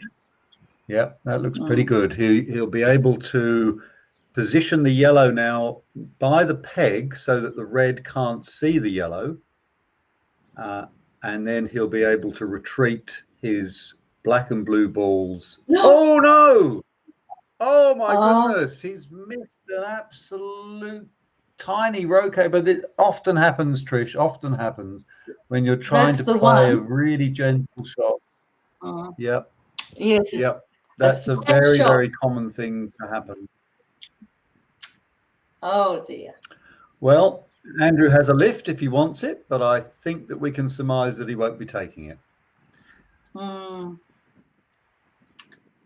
Well, that's the beauty of watching this game, is that we're getting some beautiful break play, but we're also getting these little jittery moments, and it's leading to some fantastic interaction and some really intriguing lines of play. So Andrew playing with the yellow ball. I was going to say the only good thing about this from Lewis's point of view is that Andrew's playing yellow, which is the ball that's already at 3 back. Whereas if he was playing red, he would be for hoop 4 and there'd be a lot more hoops to be made. That's right. And Andrew may be reluctant to even make all of the hoops that are available to him, for the reason that we were chatting about earlier, which is that often you don't want to have a big disparity between the advancement of your 2 balls. You don't often want one of your balls to be on the peg with the other ball still just having made only a couple of hoops. So it'll be interesting to see what Andrew's philosophy on that. He may set for red now instead of making hoops with yellow, but if he does choose to make hoops with yellow, we could end up with an interesting 2-ball plays 1-ball, which is, I remember last time we were commentating, you were keen for that to happen. I'm always very enthusiastic about a 2v1 situation. That's where the game really comes alive. And he's signaling that he's going to try and make the hoops with yellow, because he's set up a four-back pioneer. You might get your wish, Gareth. I may get my wish. I often don't get my wish, but but on this occasion, Andrew's doing his best to do that. Oh, that's a nice cut. That's a lovely cut, sending the red, I would imagine, down to the playing side of 3-back, and we should get a nice approach here. So I think we may well see Andrew doing this. And now, of course, he could just decide just to make this hoop. He wouldn't be giving a lift away, but he's signalled quite clearly that he's intending to make 4-back by putting a pioneer there. Himself always a bit of a teaser here in this position. He would be well aware of how much time he's got as well. If he can take this ball around and then set for the red ball, if Lewis doesn't hit, it's all over if Andrew can go around. So he will, I think, just take it to the peg. Yes, and I think taking it to the peg can be a very strong move, because you're basically saying to your opponent, I'm on a finishing turn. You know, you can't afford to mess up, because if I get in with my backward ball, I'm just going to win. So in fact, there are a number of players in New South Wales that will even take their very first ball to the peg, even when they're playing a top player, simply for that reason. They'll even give contact after their first break, just so that their opponent knows that should they get in again, they can finish. That must be a New South Wales thing, Gareth. They don't do that in Victoria. It's frowned upon in Victoria. Oh, he's got this very nice. I don't know whether he's watching, but John Bartrop from New South Wales is a particular exponent of taking the first ball to the peg, giving contact, and then being in this position where he knows that he can win if he gets in again. And also, if you quite like the cut and thrust of a 2v1 game, and you're perfectly happy to play with the 1 ball, then that adds a little bit of extra dimension to it too. So Andrew now has gone through 4-back, so he will be giving Lewis a lift. It will be interesting to see if he takes the break all the way around to the peg. Sometimes players leave it at rover. Is that something that you sometimes do, Trish, if you're mopping up these last hoops? No, really, because I also enjoy the two versus 1, but also if you don't take the ball all the way around, your opponent's only got to peel the last hoop anyway. So there's not much. So I remember Alex Verge telling me that there was really no point in leaving the rover, because a strong opponent wouldn't impede their progress, and all it's doing is it's just making it more difficult for you to finish up. So generally, I think we're in agreement there that there's no point in leaving this at rover, but it is something that some players are coached to consider. A little bit of a wobble there on the yellow, which looked a little dangerous. Andrew thinking about the leave now, looking around. Yeah, he probably should have thought of the leave a little sooner, but anyway, he's thinking about it now. If it was me, Trish, I'd probably wait until I'd gone through rover, and then I'd think, oh, I've got to do a leave now.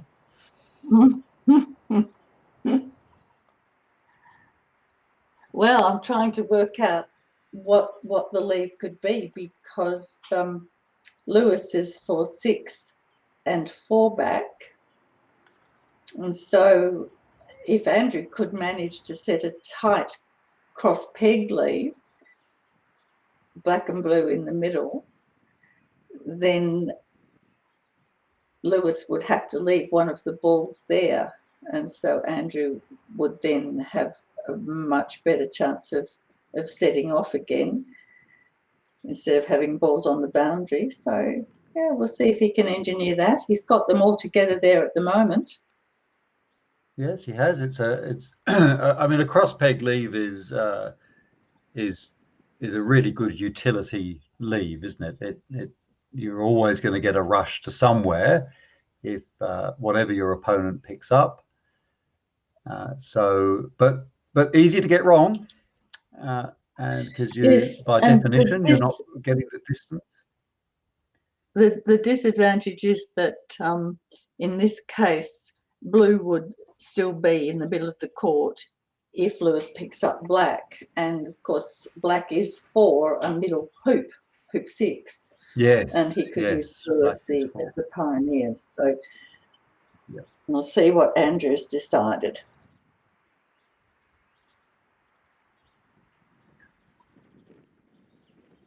Well, we're about, I think if we started this game at about 10:30, then we must be 1 hour 40 minutes in. So we probably wouldn't have much more than half an hour. We might get Kate, our producer, to give us an accurate timing on that. But I think Andrew making the hoops here is a great strategy, because they're all hoops that he's got on the scoreboard that Lewis has to catch up on, and that, as time ticks over, that gets more and more difficult.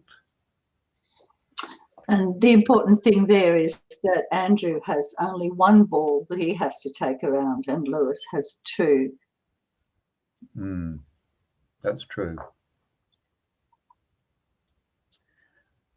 Well, Andrew's sort of played a shot which has sent the blue ball out to the west, and I think he has a rush on the black, which should enable him to put the black into a wide position across the peg. So this is sort of what Trisha was suggesting, a cross peg leave, and that looks as if it could be pretty close to where he wants it. It's certainly a good look at that. And it does enable him to shift his red ball down to red's hoop and set up right near his own hoop. It looks, Trish, as if he's got the black ball pretty much where he wants it, because he's not having to do much of a maneuvering on the black to get it. Yeah, it moves about a ball's width. He goes to check again. I think he looks quite happy with that. He's not. He is happy with it. Grimacing faces, or black has a backswing, so he's going to have to take that red far away. So the red will end up now near corner 4. Lewis can pick up and go to the balk, which will be fairly close to those red and yellow.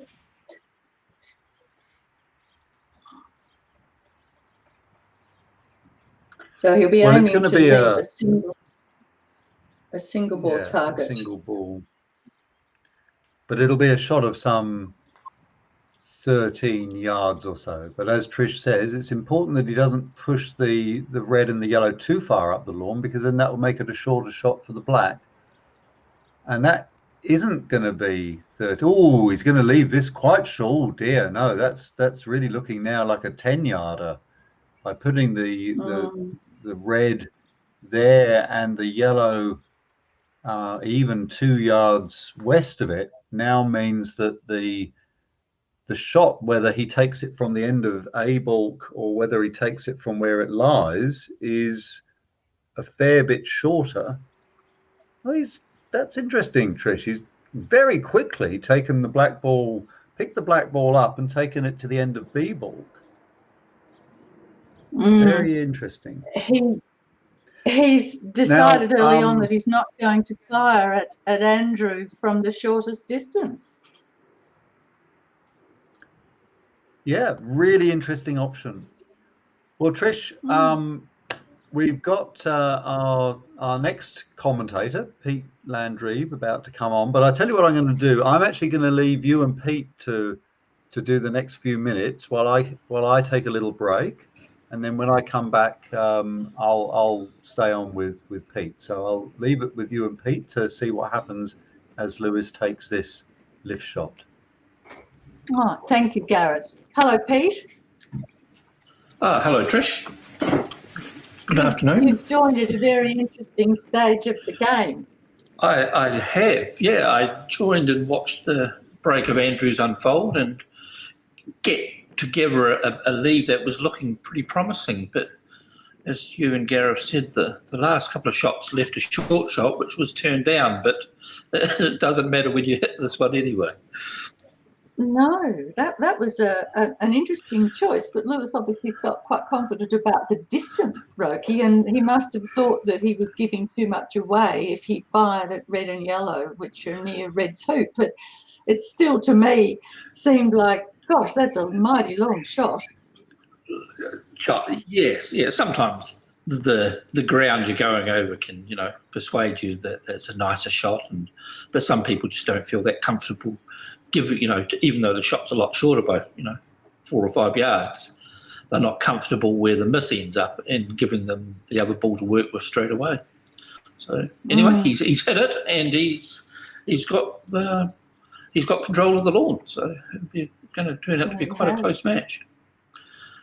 A good opportunity to get the rush back up to hoop 6, because with the 2 balls there and another ball left in the middle of the court, so he's got every chance of taking this black ball around to the peg. And then, of course, if he does that, do you think he would peg? No, he wouldn't. I'm not sure what time's left on the clock, Trish. Yeah. I'm looking at the clip positions. Is the black 4 hoop 6, is it? The black's for 6 and the blue's for 4 back. Right. So again, it makes the choice of shot with black hitting blue first slightly unusual, because that blue would have been quite a good pioneer for 6. So he's relying on a good rush up to hoop 6, but we'll see what he's able to muster out of it.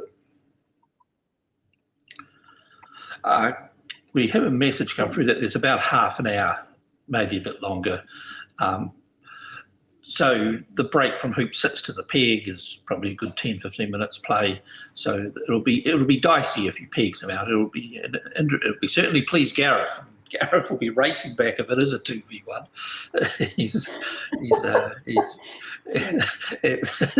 It's Gareth's most pleasing aspect of tactics of the game of Association Croquet. So we'll see if Lewis can accommodate our commentators. It's very hard to commentate a 2v1 because the choices to make are so diverse. 100%, Trish. We could sit here and predict what we think they might do or what we think might be the best option, and something completely different could happen. So it's, right. We won't get it. We won't get it right, no matter what we say. No, he's in good control there. Nice rush up and a tricky little hoop approach in, but he's in good shape. No load at one back, but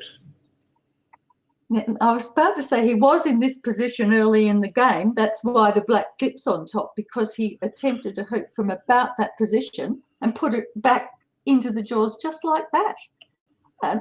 And yet we saw him make a wonderfully angly hoop 5 in his second break, and then another slight the angly hoop 6. But that time, no luck for Lewis. Andrew's got a shot clearly on yellow and blue. It looks like the blacks landed reasonably fortuitous for Lewis, and it can't be hit and used straight away. So this isn't a very long shot. Andrew should be right with this. Should. He doesn't really want to play the yellow ball,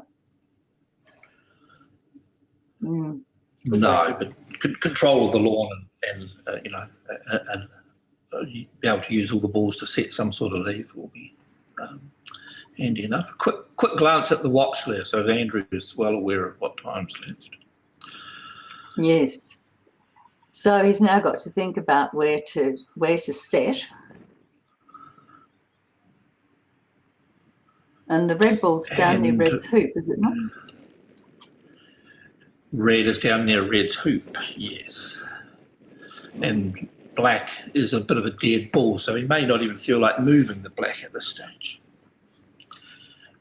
No, I think it might be a good idea to leave black where it is. And if he can manage to load blue a little bit closer to 5 and hide around near 4, then,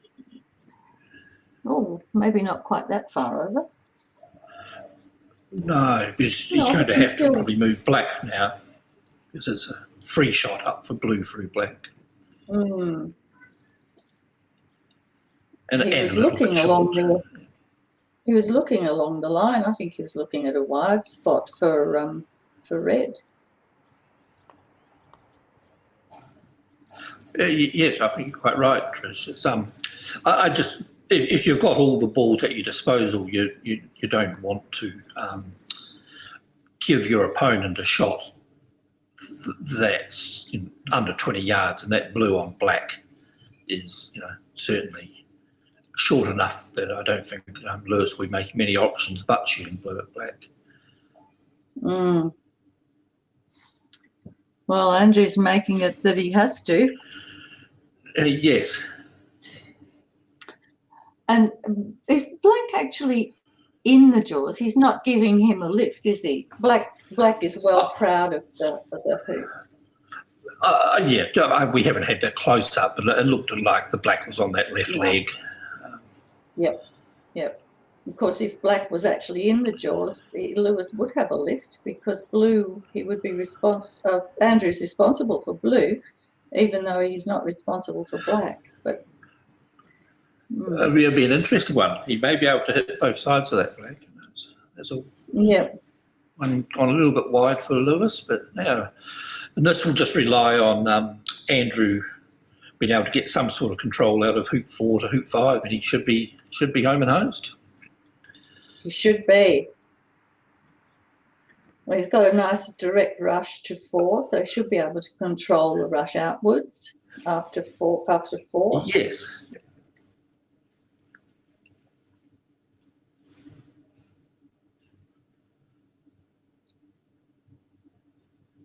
Break. You can maybe fill me in on what happened with after Lewis took the lift shot. Well, Gareth, I'll let Pete do that, and I'll leave you now, and I'll watch. Thank you very much. Yeah, okay, and thanks very much Bye. for your brilliant commentary today, Trish, and we'll see you tomorrow.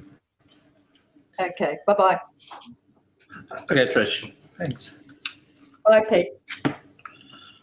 Bye. So, Pete, fill me in as to how we got here from when Lewis took the lift shot. Andrew hit 6-odd yard a shot onto the blue ball with the yellow ball, and rolled blue in a position between hoop 4 and 5-ish, and was able to leave himself a dolly rush to hoop 4 wide from that blue ball. And it left Lewis a shot up through the black ball, which wasn't exceptionally long, but Lewis missed it to the right, and that's where he's ended up, where Andrew's rushed that ball up to. So Andrew does need to muster some sort of rush to hoop 5 to finish this off. He was looking for a rush to hoop 5, obviously, from hoop 4. So he may be resetting again, but he's got a free takeoff to try to get behind the blue, but it's a tricky one. It's going to be very difficult to get a rush on the black towards hoop 5. That's in fact impossible, I would imagine. So maybe he needs to get the rush on the blue towards hoop 5. Yes, yeah. I mean, he can certainly give it a shot, and it's a tricky one to sneak past and obviously keep your red ball inside the court where he can't go out. And keep it away from the yellow. Oh, I don't think he's got there. No, but you're generally a little bit tentative because the end of the turn is crucial if you go out, and so you tend to just hopefully that you get it right on the money by sneaking past the blue by up to 6 inches. So he's played it cautiously, but he's got full control of the law. He does, and is he responsible for the black there, Pete? No, he never used black, so he can power this blue well south of hoop 5. And the blue is going to hit the peg. Blue clips the outside of the peg, and that makes things a little bit tricky for him now. He's got to take the black. It's not a regulation croquet in itself. He won't be worried about putting the black through. In fact, he'll probably want to put the black through because it will give him an easier shot afterwards. So just for those of you who are thinking, they won't want to put the opponent through, that's not a great outcome because there's now a lot of wire complicating his croquet shot. No, with Trish and myself were possibly thinking black couldn't run the hoop because Lewis went straight up and hit the blue at the black rather than look to see if he could run black and have a different option. Well, this is very tricky. He's calling the referee because there's quite rightly because there's quite a few little things that could go wrong here, and it's important that the referee has a look. So one of the things that could go wrong is that he hits the red ball and the mallet and the wire of the hoop are all in contact with each other at the same time, and that would be what we call a crush, and that's quite likely when you're trying to play a shot like this. But just the general configuration of all that, the way the wire gets in the way here, Pete, it just makes this a bit more fraught, doesn't it? Yeah, I'm not sure where. He possibly could be going to play this quite firm and powering black as far down the court as he can to the south boundary area because there's not many places he can poke it out that's not going to be a short roquet for Lewis when he comes back on court. So give this a fair chance bit because and a chance of a fold the harder you play it. Let's see if the black's going out. I think the way he's looking at it means that black might be going out on this one. And I think you can assume from the body language that not only has the black gone out, and it has, but the blue and the red are now close together. And well, Pete, we could get something really interesting here because the blue it does. I feel a bit. Sorry, I feel that might be my fault. I did tell Andrew that he needs to power that down as close as he can to the south boundary as he could, and he accommodated me, but he put it out. So sorry, Andrew, but I think it was the right, choice of shot he was attempting to do. So, Pete, really exciting thing might happen here is that Lewis might decide to take the last 3 hoops with his blue and then peg Andrew out. And that would be really exciting. Well be, yes. I think if because we are looking at the clip positions before and the leave that Andrew was able to muster, I think Andrew might have been better stopping at Rover on that previous turn. Oh, it's really interesting that you say that because I don't know whether you heard Trish and I talking about. Well, it actually looks as if Lewis isn't going to take the last 3 hoops. He's sending the red off quite a long way over to the western side. I thought the blue ball was on 4 back, but maybe I'm mistaken by that. But yes, we were talking about the merits of going through Rover or not going through Rover. and Trish and I were both saying that we would go through Rover, but you're throwing up the idea that it's not necessarily the best idea. Well, it's not the most common position to stop Rover on that one, but time and some scrambled clips might have made it the right option.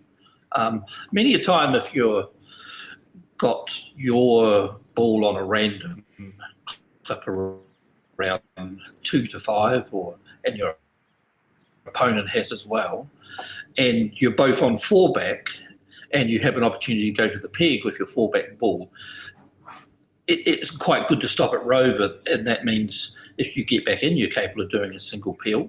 But if your opponent gets in with their 4-back ball, it means there's a risk involved of them peeling you out, and it forces them to now stop at Rover as well. Because if they want to go to the peg, then you've got it in your advantage to be able to make Rover and peg them out at any time. So it forces them to stay behind you and sit on Rover as well.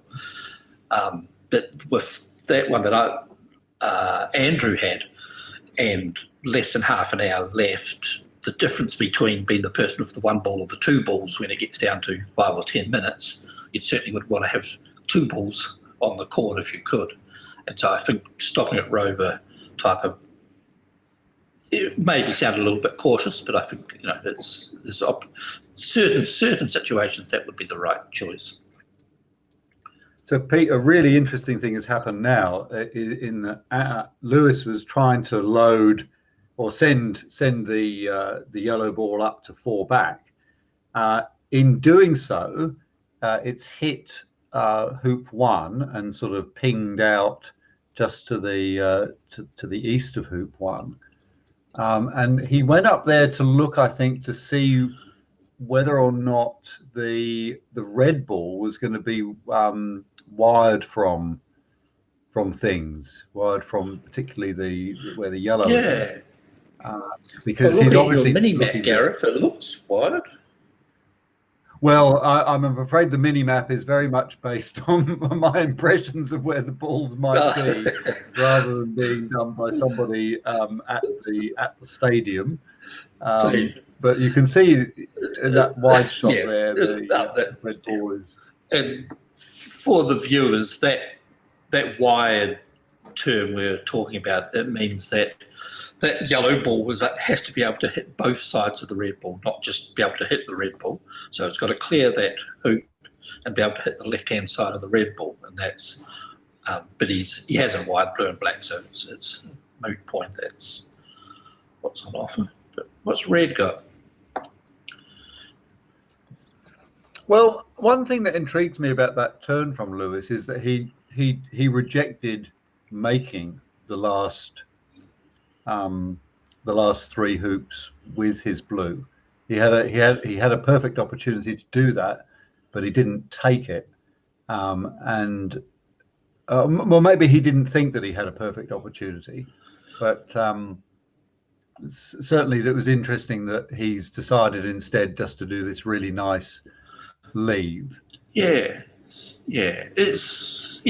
mean, I don't think it's too bad of a decision, Gareth. You've got to, if you're not going to make the break and you're going to make a leave, you want this to be, the main break of the game coming up. So get the leave right, get the distances right, and then when you come back on the lawn, you need to be able to make a break from hoop 6 to the peg and control the game. But if you make the break of 3 first up, you're handing Andrew a lift shot, which could change the game slightly, but give Andrew the lift shot and it might be the last shot of the match type of thing, or very close to the last shot of the match for Andrew. But if you give him that lift shot really early, Yes, your insight there is really, really interesting, and as we get towards the sort of last. Well, I guess we'll get Kate to tell us exactly how much. I think we've probably only got about 20 minutes left now. Well, we get so used to seeing games being reasonably clean with players getting the 26, but you get some games where the score lines dictate the tactics a little bit, and time comes into play, and it's a whole new array of tactics to come up. And now Lewis is, while he hasn't been playing a huge amount of croquet, he's played something like close to 400 games, but that's over a 30-odd year career. So he's been around the game a long time, and he's probably been in this situation, multiple times. So his decision-making on tight games with a bit not much time left in it, you would think, should be pretty good. So. Yes. Well, he's given himself a teaser here, Pete, because he has to. Oh yeah, this is not nice. Play the approach shot. So Kate, our producer, reckons there's about 15 minutes left, and Lewis plays. That's a nice. Just pretty good-looking shot. He'll be able to power this through and get up to that yellow that's near the boundary. But similar to where he missed it from before, but yes, as you say, the power is going to be the important bit now. He needs to give it a good bit. I know he's coasted it through. Nice shot. Coasted it through, but he's ended up south of it, so he won't have a rush anywhere that he really wants. So if I've done my sums correctly, Pete, I reckon that we're at 15 all. Yes, yeah. It's 15 minutes and a crucial couple of decisions to come up with. You don't want to be handing these balls over with too much risk at one back. Well, there's going to be a lot of risk in this next shot, though, isn't there? Because after he's roquetted the red, and he's it's a little bit of a jittery one. He's going to have to play a shot that puts the black in front of one back and sends the red somewhere. So this is going to be a big moment in the game now. No. Look, and I'd probably be playing this red towards four back, Gareth, on the hoop approach. Yes, and even I agree. East of four back, and if you don't get, a 1 to 2 foot reasonably straight hoop running position, at least you can retire back down to your blue ball and take the chances of Andrew not connecting on the next roquet. But putting this red forward is dicey. But we're on. He's playing the game as it should be played. He's on. Got the camera on him, and he's not going to play it too conservative. Should be congratulations to playing forward. It's a big moment. I think he's going to drive the red down towards the eastern side of the court. So I think it's going to be a sort of drivey shot. It is. Yes. And that's looking good. It's looking good. It's looking fantastic. Perfect. What a shot. Spot on. And what he did was he took the angle out of the croquet shot required by playing it on that line. That's a great shot. And that's even better than his really nice shot. East of four back. That's perfect choice and perfect shot. Well played, Lewis. And he even gets he's rewarded match-winning with shot. A rush on the yellow. Yep. Brilliant play by Lewis there. Everything about that shot was perfect. It was a perfect weight. Never easy. He's got play about an 8-yard. He's got the approach out of the corner. So he's even got the red over towards the towards three back, which is absolutely brilliant outcome for him. Really, really nice. So he'll be not only has he now got yellow as a great pioneer for three back, he can actually engineer to get a rush on the red back over to the blue if he wants it, or back over to wherever he wants it. At all. You do want this rush on red just to keep everything tight and simple. You don't want to push this yellow as a pioneer and then still have to take off from the red to the blue ball. You would like to get a rush towards the blue ball. Yes. I think a lot of players would be very tempted to lavish attention on the yellow here, whereas really it's the red that needs the attention. Well done. Well, it's improved. The yellow is yellow east of the hoop, but he's in full control. A rush.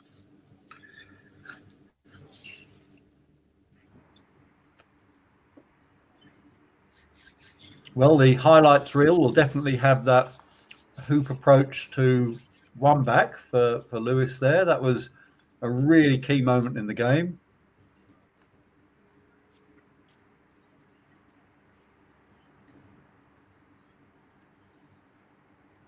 And he's put the red quite a long way west and north, but absolutely fine position. And he's looking to play a split here to send the black down towards the blue as the pioneer for two back, and the red will end up in the middle east of the lawn, presumably.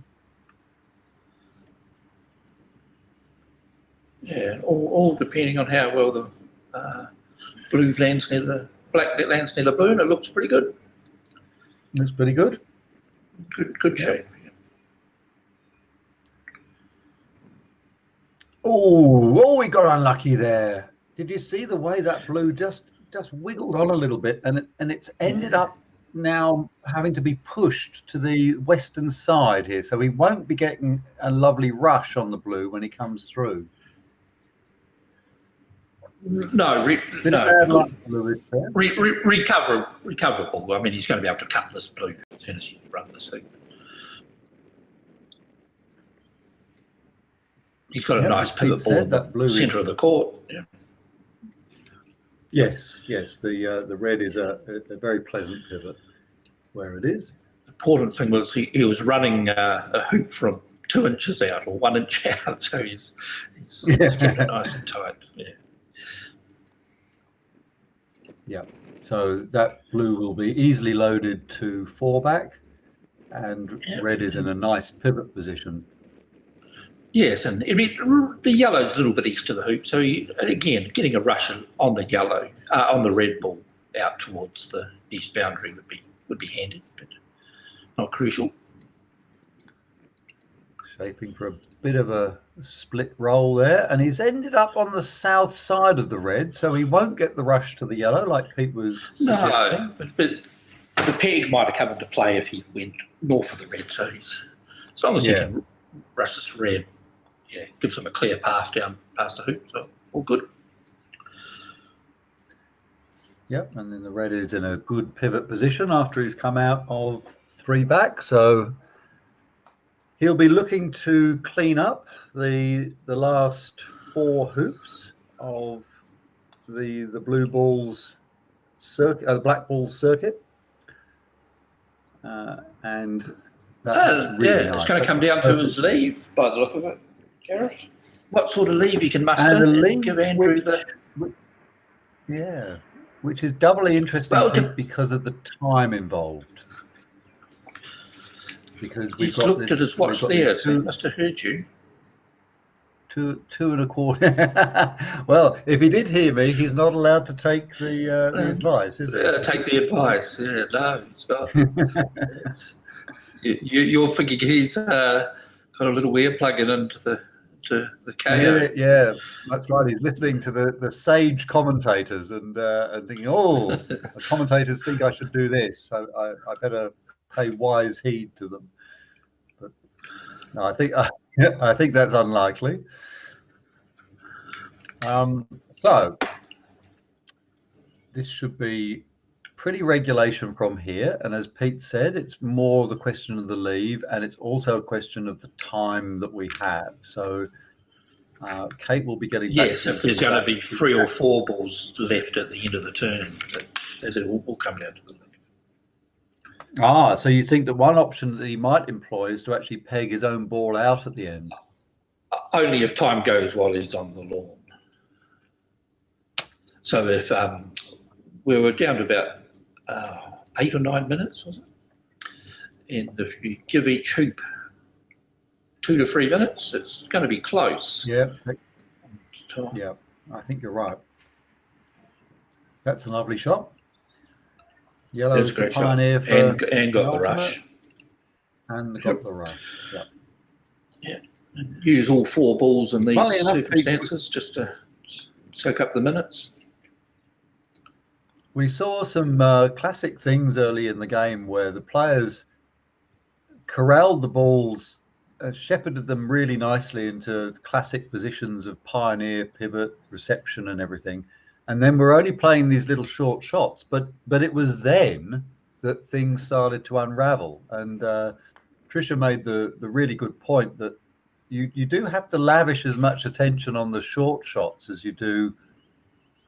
Now, what's he doing here? He's actually playing the red up I beyond. don't know. He may be looking for a straight peel on blue, or even a posthumous peel on blue. Gareth. I think he's looking for a straight peel on the yeah. So the red is in the classic position for if you were doing a straight triple. Oh, that's a nice shot. It's 8 minutes left. Right. Okay. So he's 8 minutes left, and a risky strategy, because it would be so easy at this stage to just to take the black ball round to the peg, even peg it out, and be several hoops ahead. Well, even really interesting. Yes. He also had the option of pegging it if there was a couple of minutes left by the time he gets to the peg. He could even peg out Andrew and put himself both on the boundary a few yards apart. And then if Andrew hits the lift, that's would have been game over anyway. But if he misses the lift, then he has the opportunity to position his blue ball over fallback while pegging himself out. Well, he could peg both balls out, couldn't he? He could, but you're losing the advantage. Yeah. But so there must only be about 6 minutes left now. And this is taking some time, of course. This is running down the clock too. Oh, he gets through beautifully. Great. Perfect. Yeah. Look at that. Yeah, it's a great shot. Yep. Okay. About just over 2 feet out, and 10 degrees. It's a nice shot. Yep. And he should be able to get the red after this. Very nice. Very nice. Well, that's an indication of his confidence in this game, and also his it's great confidence in the great play. When I was looking at some of Lewis's play, and he's picked up the amount of play he's been playing in the last 5 years. As I say, he has been playing for 30 odd years, and he has done one triple this year, so he's putting some time into getting the peels out. But he has been on the receiving end by about 13 or 14 peels over the last few years. So he's put himself out there in some big matches where he's taken the experience. Well, if I don't get my peeling up, then other players are going to triple peel against me. So he's got the perfect attitude. Well, I'm going to just have to improve and keep putting these games out there where I'm doing some peels. And so he didn't feel uncomfortable. He had the ball movement perfect, and he's been able to play the shots perfectly.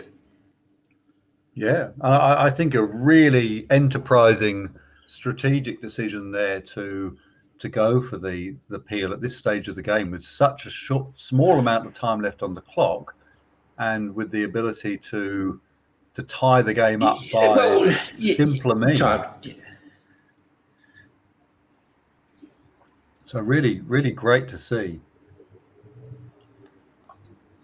I'm not sure exactly where the red went there. I'm not sure if that blue is in peel. No, the blue is not in peeling position now.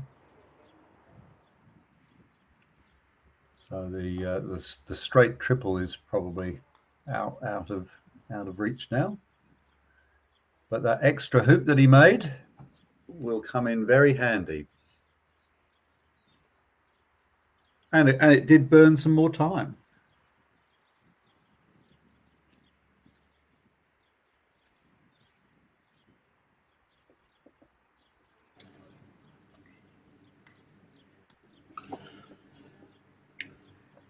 Yeah, so if he gets the timing right, Gareth, he could be walking off with himself on penult and the blue ball pegged out. Yeah. Or the black ball pegged out. Sorry. And yes, the black pegged out, and and only the blue on the table. Blue ball on penult, and gives them a 2-point lead, and one less ball for Andrew to work with. Yeah, this is looking pretty good for him now. I can't quite remember where the red is actually. I haven't seen that on the screen yet. I was just predicting from where the croquet shot went that the red is where it is, but apologies if I've got that wrong on the mini map. The yellow now being spread all the way out to the west. So really just now thinking of how he's going to finish the turn. How will he peg his ball out? Will he or will he just do a standard leave? I think time will certainly. Yeah.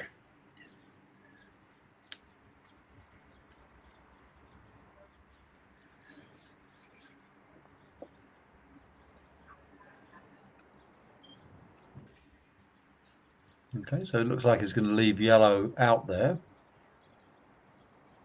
Has he used blue, Gareth? No, blue hasn't been used yet. So yellow was the ball that he made penult off, and he's still live on blue and red. Good.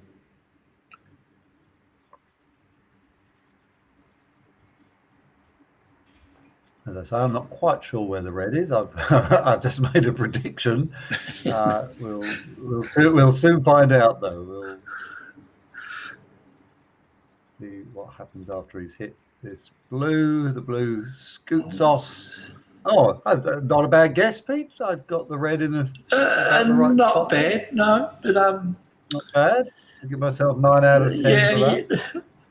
I'd like blue a little bit closer to the red at this stage, and then you can tidy up after Rover, because you don't want to have to take off and put the break at risk at Rover on this distance. But he's been able to handle everything he's been faced with yet, so I don't think it'll be a problem. Yeah, it has.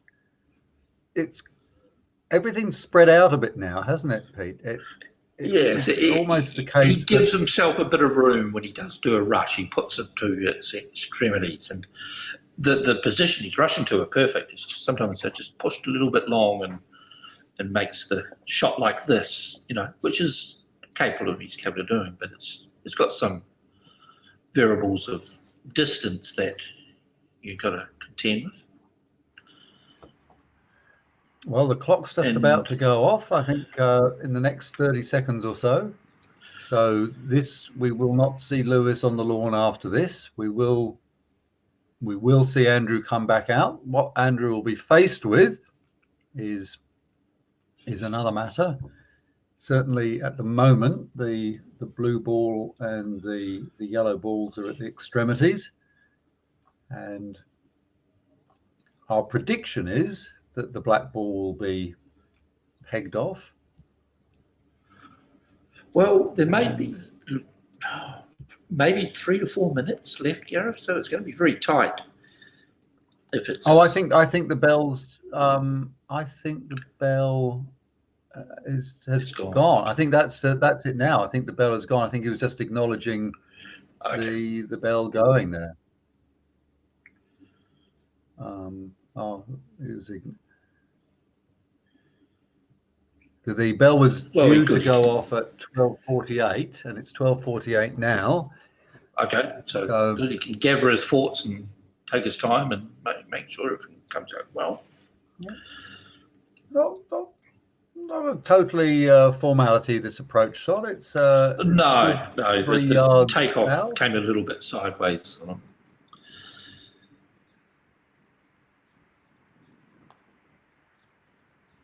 And stabs that in, and it's in good position, and the red is a nice place for the reception as well. Absolutely perfect. He'll be able to hammer this through if he wants. Yeah, he's got a nice stand-up hoop approach shot, Gareth. I like how he plays those shots. Gets plenty of room forward for the other ball. makes the hoop run. Ball goes through, easy. so he has a rush if he wants it somewhere.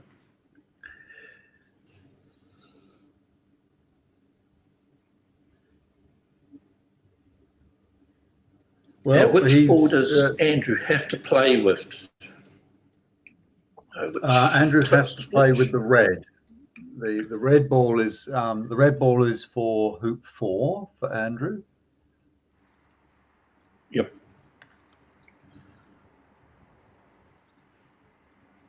So Andrew will be picking up that red ball. It almost doesn't matter where it goes now, as long as it's not right on top of one of the other balls.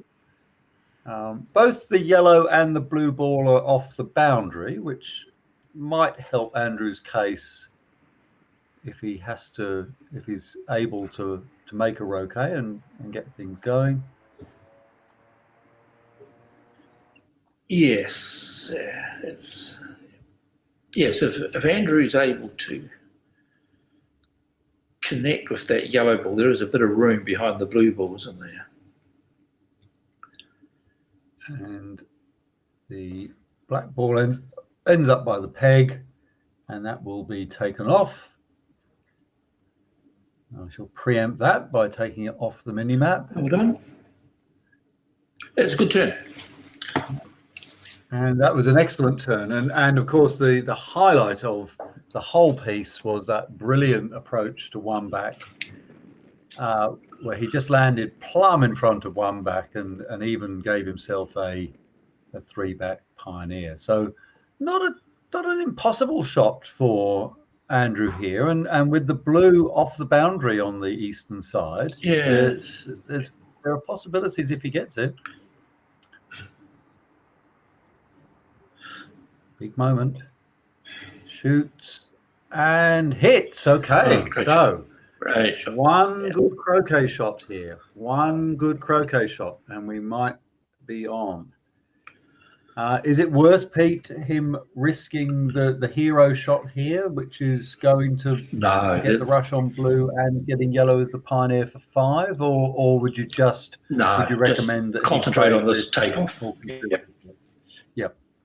Get yourself into any position where you can rush yourself hoop 5, and if you can make hoop 5, you've got room to work with this ball here.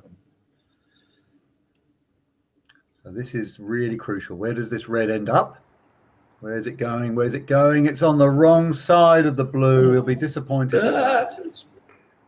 Yeah, but it's workable. You can cut this. It's workable towards the area between peg and hoop sits and give yourself enough angle to do the takeoff, and some reward if you do get it right. Yeah.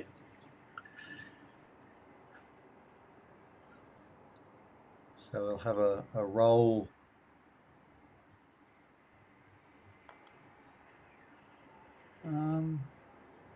But we got the scores wrong here, because if Andrew is, I think he's really on hoop 5, isn't he? He's on. He made hoop 4 while you were away. And he never got to go to hoop 5. I'm sorry. He never got to rush out of hoop 4. Okay. Yeah. I didn't, because the scoreboard says 3 for him there, so I was still thinking that he was on hoop 4. Yep, I got you.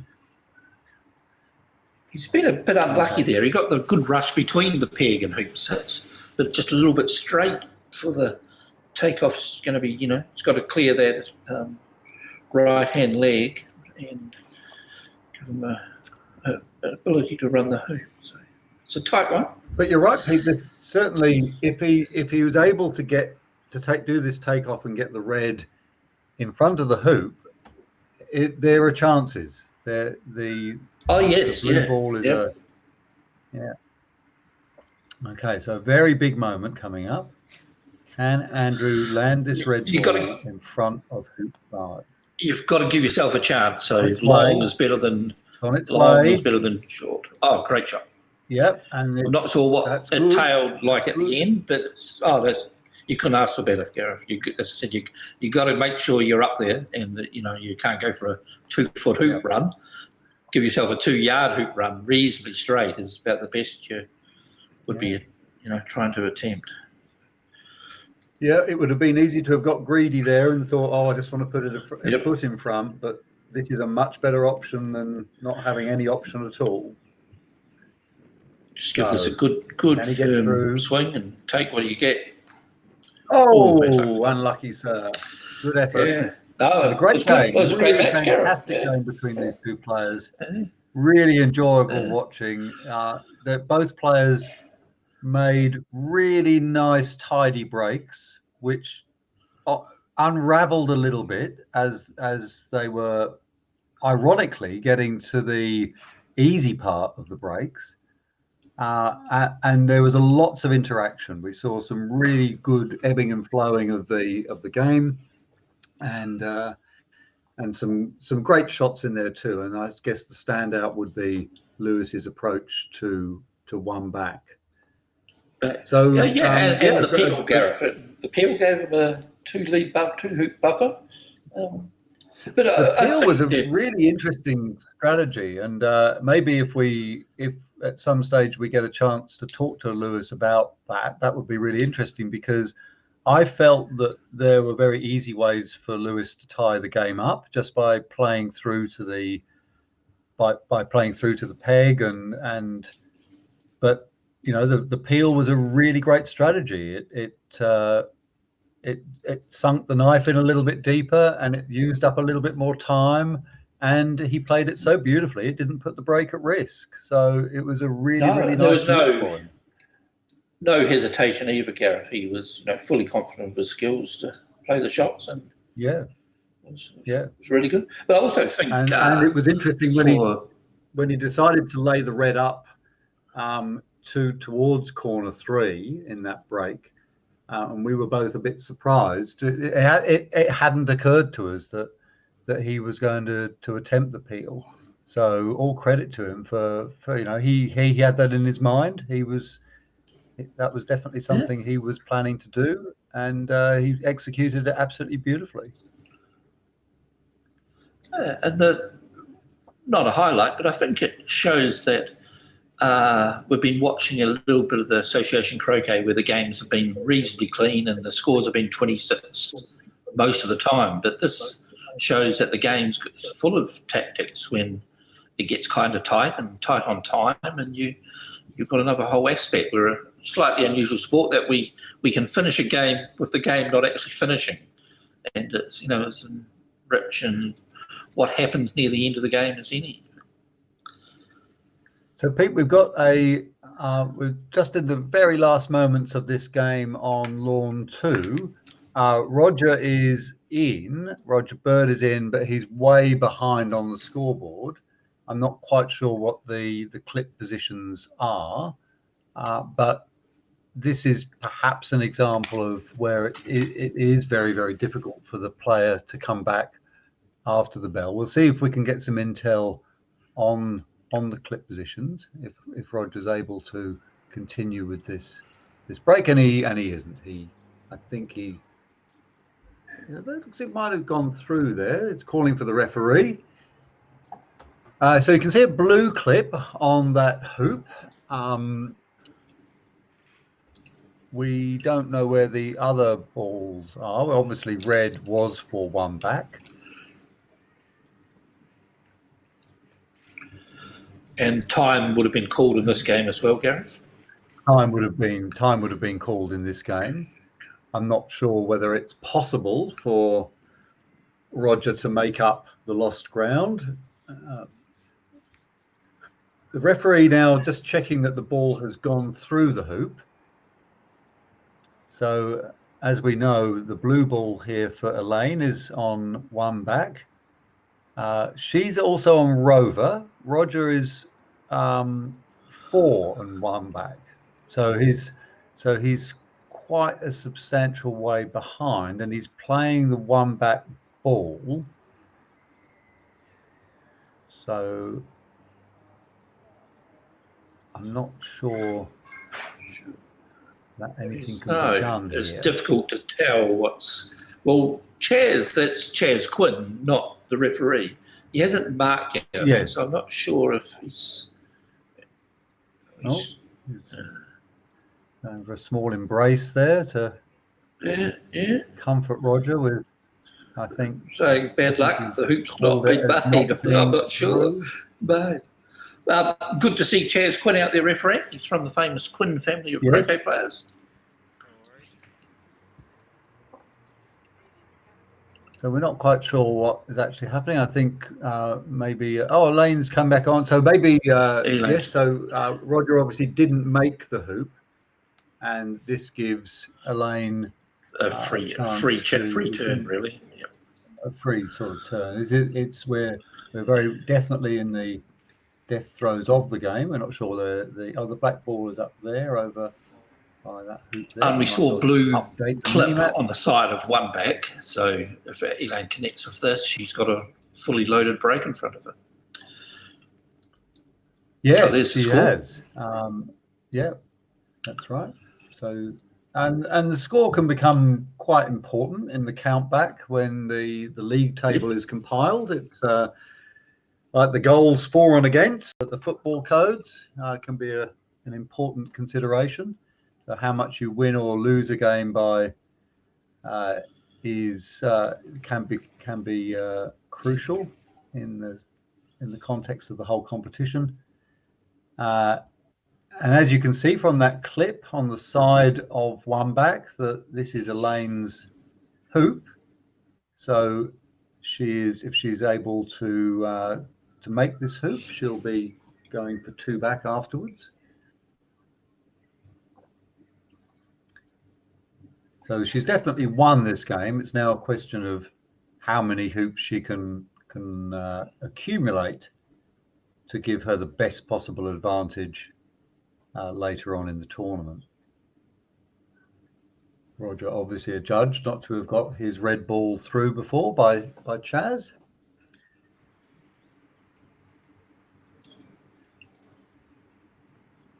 So Elaine's other ball, the black ball, is on Rover. And that means that she could conceivably take the blue ball round and peel the black ball through its Rover hoop as well, and end up with a perfect scoreline. And this is not unusual. Player coming in after the bell, managing to mop everything up, and the scoreline ends up looking like it might have happened in an hour or so.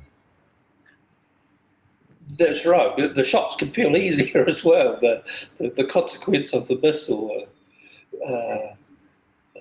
absolutely, because it's just a practice routine changes. It's just the free time on the lawn. So as Pete said, it's the pressure 100% off. Well, apart from the pressure of doing a break in front of thousands of people on the television, but I mean, there's some pressure in that, of course. Knowing Elaine, she won't be feeling pressure on this. She's played on the big stage and for the Victorian state teams often enough and can handle most situations. I don't think the cameras would affect or be influencing Elaine too much. That's right.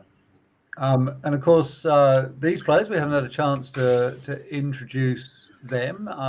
Roger, who we saw very briefly, he's been around for a very long time, started playing in ranked competition since the mid-90s, and has had some big upsets along the way, beating people like Kevin Beard and Simon Watkins. Elaine is somebody who started playing at the turn of the century. And again, Simon Watkins represents one of her major scalps. She has a handicap of 0.5, so extremely strong player, and a good chance in this competition. It's officially the men's Victorian championships, but Elaine is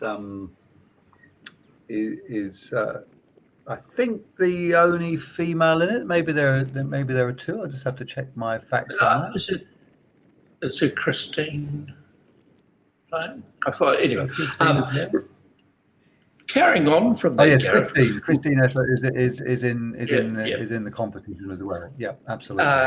Elaine is one of the rarest of our players that she's as accomplished in association croquet and golf croquet, which isn't that rare, but probably for many years her biggest strength was gate ball as well. So she's proficient in all three codes. And my brief playing of gate ball, I got to witness Elaine in the captaincy roles of gate ball, and she was the best. So here she is, showing us how to play perfect association croquet. But she's capable of all three codes. There's not many that we could say that about. No, that's right. There are several players that play either association or golf croquet. There are obviously many that play both, but most players have a particular speciality. But it's quite rare that somebody is also extremely proficient in gate ball. And for those of you who are not familiar with gate ball, it's an extremely popular game in Southeast Asia. So very popular in Korea, Japan, China, and has a good, strong contingent from Australia as well. And they're pretty competitive. They hosted the World Championships at Cairnlea on this very venue, and I think one of the interesting things about that, Pete, is that all of our international gate ball visitors found the lawns incredible. They were not used to playing on surfaces of such fine and level standard. So Elaine spreading the ball out there towards 4-back as a pioneer. The next game that will be on court 1 will be between, I think, Simon Watkins and Malcolm Biddle. Simon, one of the sort of seeded players for this tournament. So it'll be good to see him in action. He'll probably be wearing his characteristic hat, which will be great fun. Yes, we'll be pushing for some wind. I think because the ball has gone into the watering hole. As you can see, it's sunk halfway towards the centre of the earth. What's the just well, there will speak the devil. There is Simon. There is Simon. She's told to move it. It's you put it to the side of the thing. You can get the whole field if it's in a critical position where it may affect a result or a shot, but at this stage of the game, it's just moving it to the side and playing the shot. If that was just normal sort of lawn wear and tear, though, she wouldn't be entitled to do that, would she? No.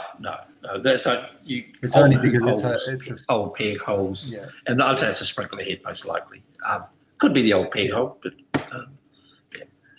I see. So we're not. So holes created by furniture or equipment, you can get relief from, but any problem with the lawns that is just based on wear and tear or insufficient ground cover, that's something you can't get relief from. I like the way she's potted it back into the hole. No, well, in most circumstances, I have played on some lawns that are quite pitted or only just coming back after renovation, and they put in allowances that, if they're especially sandy around a corner and that, you can move the balls around just to make the game playable.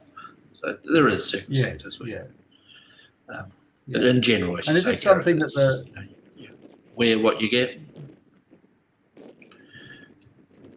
Well, she's now got into her stride and playing this break, so we'll look forward to seeing whether or not she can peel the black through to make a perfect score at the end. One thing I should just correct is that I hadn't realised that Mignon Johnson was also the women playing in this tournament. So she's in very good. Yes. block 2, which is this block that we can see at the moment. So we might get to see her play later on. But for the moment, croquet is a sport where men and women compete in equal terms. It's there's no real advantage for think either. But we do have open competition, and we also have men's and women's competitions. It's just historically how some of our events are set up and held. So the Elaine and Mignon, they'll be well used to playing with everybody. It's not like it's something different to have them women playing this event.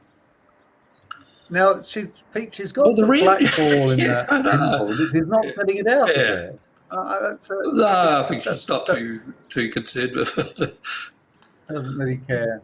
Yeah, because she wanted the black to stay around in the middle of the lawn anyway. But yeah, just to pick up on what Pete was saying, I mean, one of the marvelous things about croquet is that not only is it a game where gender doesn't matter, it's also a game where age doesn't really matter. So it's not uncommon to find games between 18-year-olds and 80-year-olds, and young women and old men, or vice versa. So it really is a fantastic game from an equity and inclusivity perspective, and a game with so many layers to it too. You never stop learning the nuances of it, and we saw a lot of that in the very first game today, where there were several different things, loads of different possibilities, lots of different strategic decisions. So on the one hand, you've got this tremendous sort of tactical overlay, and on the other hand, you have to have the technique as well, and the range of shots that you have to play is so great too. Everything from stop shots to roll shots, hoop running shots, peeling. So tremendous complexity at both levels of technique and strategy. Of course, another thing, Pete, is you have to manage the time. Time management and planning ahead and being able to visualize where all the balls are going to be in a few moves' time is also an important part. You don't always have a commentator telling you how much time you need to move along on. No, that's right. Yeah. Oh, and that happens a fair bit too. She'll be disappointed with that. Good. Yeah. The blue ball sailing past the yellow, and look, that very often happens. And the irony is that she's got the ball perfectly laid out, but very, very often you find yourself at the wrong end of a 3-yard miss, and it happens to the best of us. So that looked like an interesting game. As you described, Gareth, it's stringing a lot of shots together, and most of the shots aren't difficult. It's a bit like watching a game of pool. If the players are moving along quite well, the shots look quite easy, but it's the ability to string a succession of them together and reduce the difficulty of the shots all the time on your choices you make in your strategy. And it doesn't take much for one just to slip by, and you've got to refocus and start all again. Yes, that's right. And the particularly intriguing thing in the first game we had today was just that incredible dissonance between the players playing really, really hard shots to get a break together, but then it all falling apart when they had sort of little 6-inch shots to nuance. And it's just controlling the thoughts and what's running through your head, and sometimes like a lot of sports, you might just let that concentration slip a little bit once things get under control, and it's just always a good reminder to bring it all back in tight, concentrate as much as you can. Yeah. Well, back over on lawn 1 now, we've got the beginning of the next game, which is between I thought was going to be between Simon and Malcolm Biddle, but that. Oh yeah, It that certainly is looks like Simon. It's Simon. just like, yes, it is. It is. Simon's played to corner 2 by the looks of things. I think. And is that It's, ball? That's ball 1 on the lawn into corner 2. I think that is ball 1 on the lawn into corner, unless ball 1 actually came out over fantastic. here to the eastern boundary, and I just can't see it because I've No. in front of my screen. Kudos to Simon. I love this opening, so I'm pleased to see this. It hasn't been put out there that often. So actually going into corner 2 with the very first ball. Yes, slightly different to it being the second ball in the normal circumstances. Well, it looks like a roquet's been made there. Everything's. It looks like he's made the roquet. Yep. Everything's. Now Simon doesn't lose anything by that being hit. He still was. No. You know, he's. Sorry, who did you say Simon's opponent is, Gareth? Malcolm Biddle. Malcolm. So Malcolm is still going to have to hit something with his 4th ball on the lawn, or his 2nd shot. So it's that's right. You know, you're relying on 2 roquets in a row to be connected. Yeah. Yes, because wherever he puts, there's no great place to put Simon now.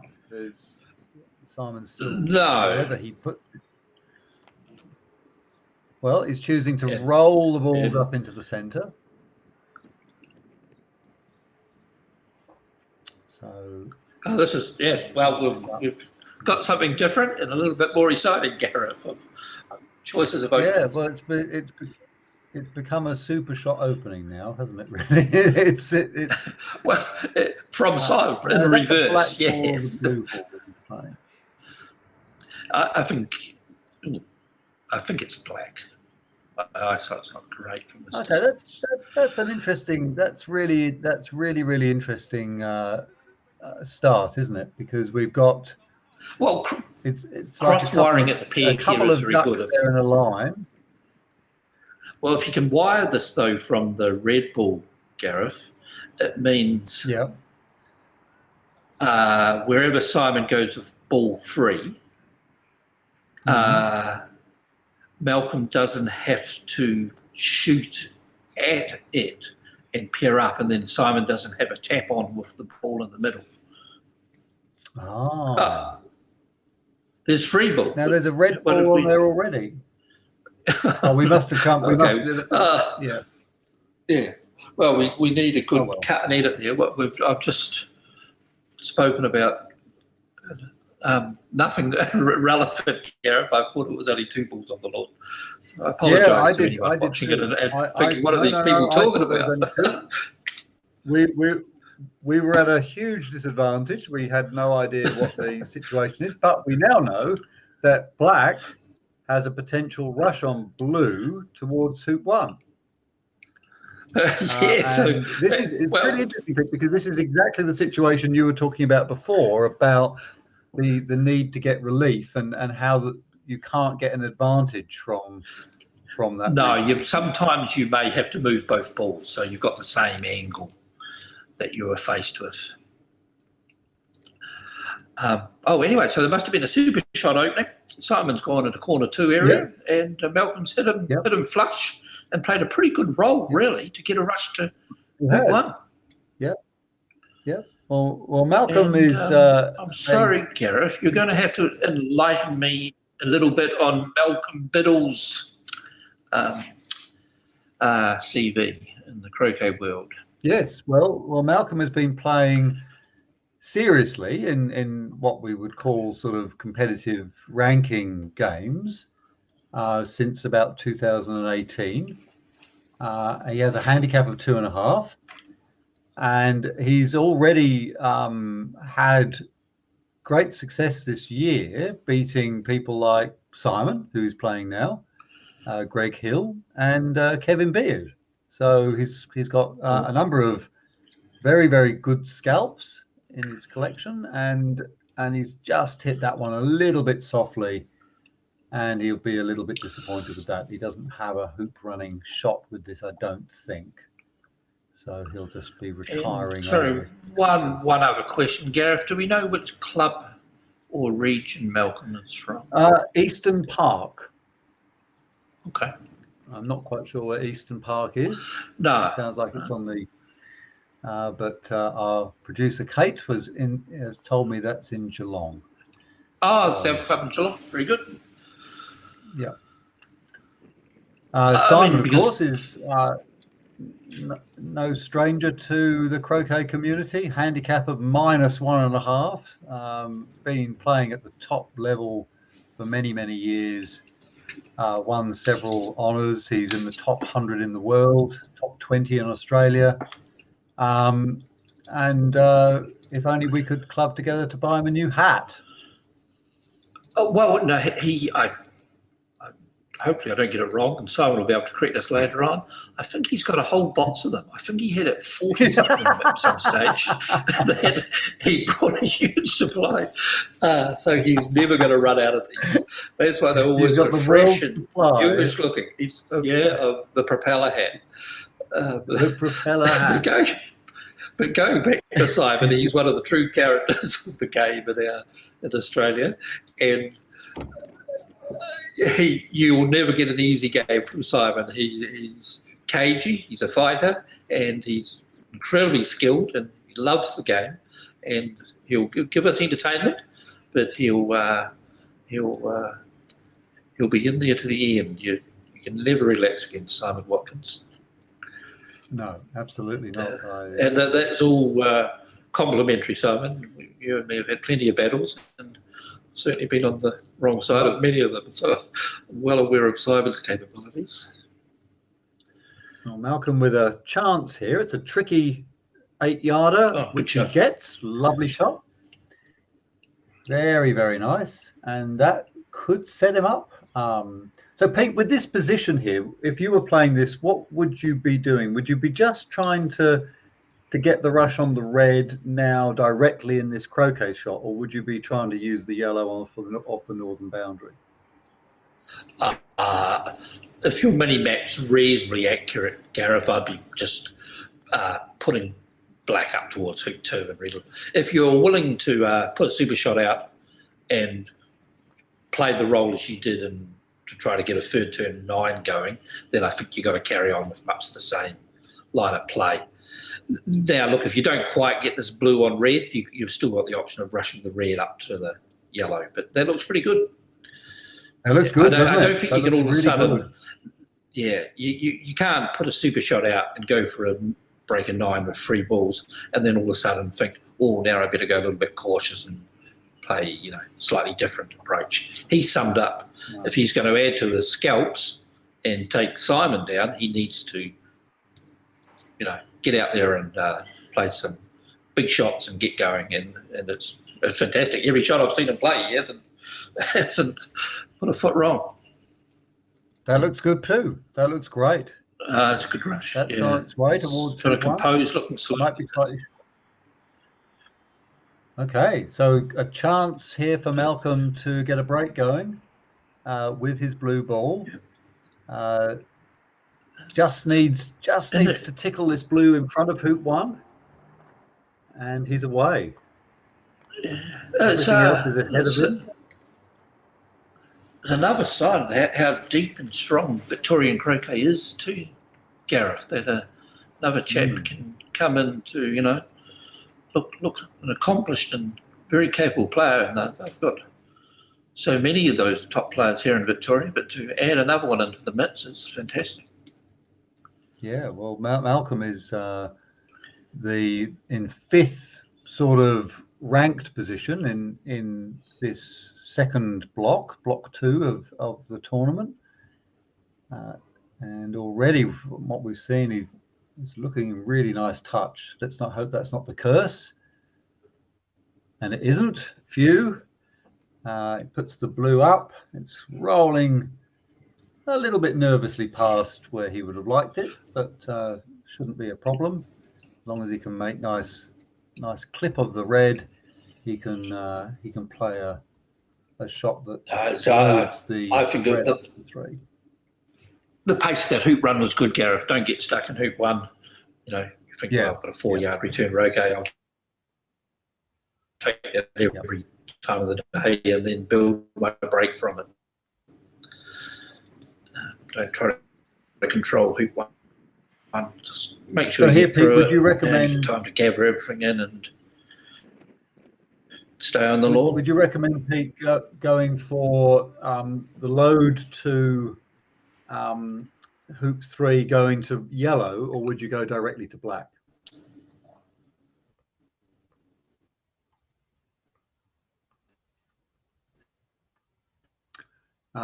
So Pete just dropped out for a second. We're just and it turns out that he's loading hoop 3 with red and taking the blue directly to the black. So not taking the yellow into play at this stage.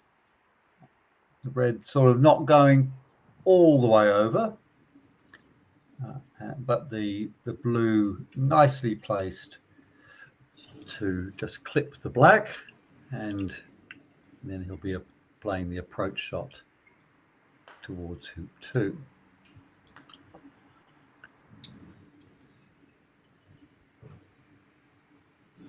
Always a little bit tricky, these, particularly early on in the break while you haven't got the feed. Never nice. Always handy to have a deep ball, so you can run the hoop to the boundary when you're scrambling a bit.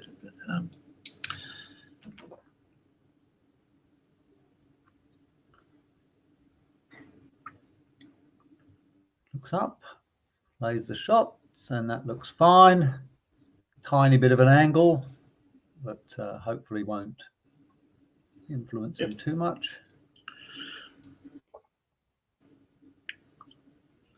No, very just enough stalking. that you can't back.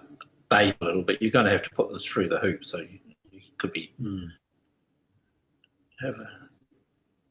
could have another turn. Okay.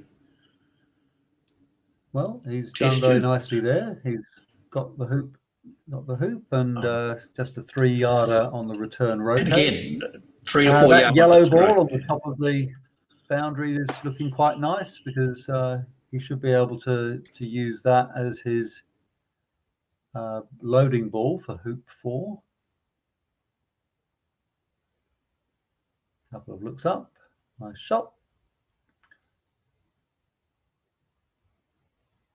And I would guess that the black ball will now become the pivot and the yellow ball will become the load for hoop 4, but he might decide to do otherwise.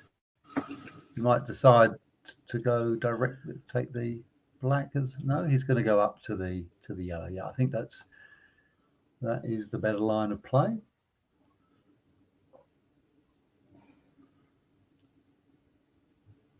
And up he goes. Probably put that black quite close to the red. I hope that doesn't obscure his approach to get the rush on red. No, he just needs one good croquet stroke to go his way a little bit, and he'll be a ways. But he's still got a little bit of work to do. And yeah, because the blue ball's got to travel about 10 yards or so to get the rush on the red towards hoop 3. And any croquet shot where you're relying on the striker ball going 10 yards to get the rush is the margin of error is just increased a bit. So here we go. I'm not sure where Simon wandered off to, but he looked like he would more or less said, "Oh well, Malcolm's going around," and he was having a look around the other courts, but he might be showing some more interest now. Yeah, I think so. And that's a good shot. That's not bad. It's nearly not bad, come into play. The black ball definitely came into play there. The black ball could have easily snookered him. Yeah, as I say, he just needs one shot to go his way and to bring it in, and then he should be feeling a lot more relaxed. Oh, that's not so good. What you don't want to do is be stringing too many difficult shots together in a short amount of time and sequence. The mind starts racing, and you've got to do another little bit of recovery, another little bit of recovery. So he's had to play some good shots for the first 2 hoops, and he's still got to play some good shots for the 3rd hoop. You just need to let your mind... And a difficult role now, Pete. Difficult, yeah. You can't think of what's happening now. Happening prior, you just got to concentrate on each shot as it needs to be played. And these are never nice, but how's that pace looking? Looks... Ooh, that's a teaser. There's a chance, yeah. He can make it, and as you said, he's been playing nice and aggressively up to this point, and there's not much point in backing down here. So far, when he has run the hoop, the pace has been very good. So he's certainly going to give it enough pace, and it's great shot. Well played. Yep. Great hoop. Yeah. Very nice. And that now makes the break now comes alive. Oh, yeah. He's right on top of it. You just got to be talking to yourself and saying, right, now I go to fallback. Nothing else is going to trip me up on this. I've played everything difficult that I need to do, and I've achieved.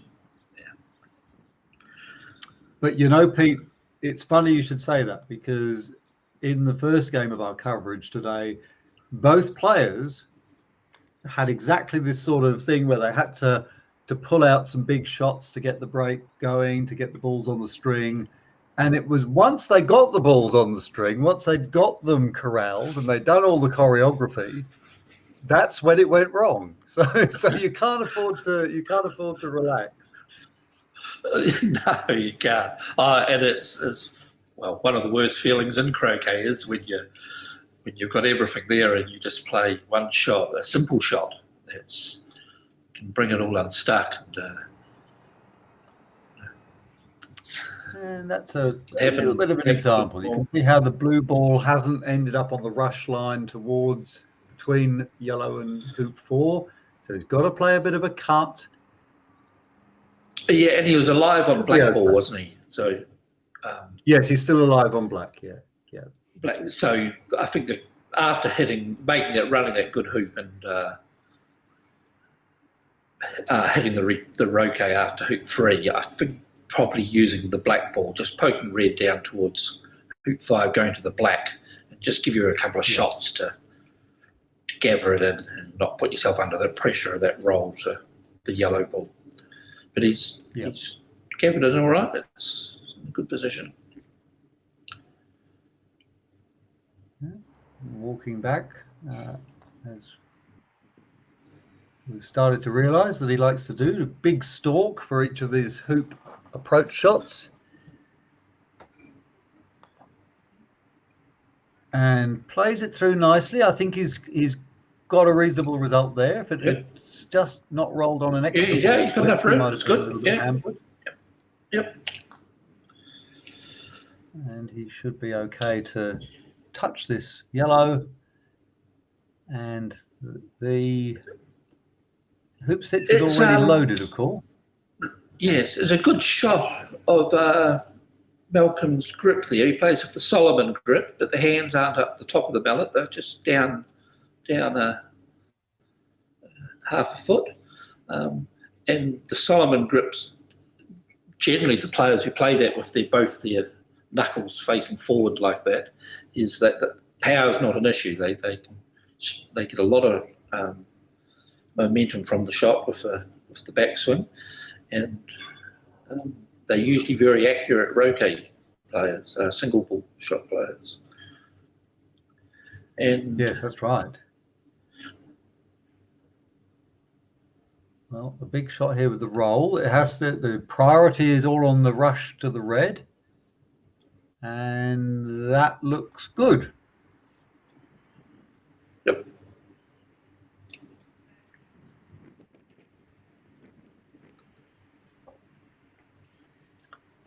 Well, the ball's almost exactly where he wants it. If this red ends up in a good hoop approach position, which it almost has, then we could need a little bit of cut on it, and it didn't come in. Yeah. We can say he has it under control. Not quite there yet. This is still No. a reasonably challenging hoop approach shot. It's the blue ball's got to roll in about 3 yards or so, and it's got to. He doesn't look as if he's playing it with any split. He'd think that he's going to play it. No, he's straight. playing these with a roll, and the blue balls, the backward balls, just held off a little bit each time and given them angly hoop runs. So let's see if we can get this one on the money. Same again. Again, it's held off a little bit again. Yeah, it's held off. Yeah. I think that a lot of players have played that just standing up and getting the red. Yeah, put the red forward up towards the peg, and he runs the hoops firm. So running the hoop firm up to the peg is no problem for him.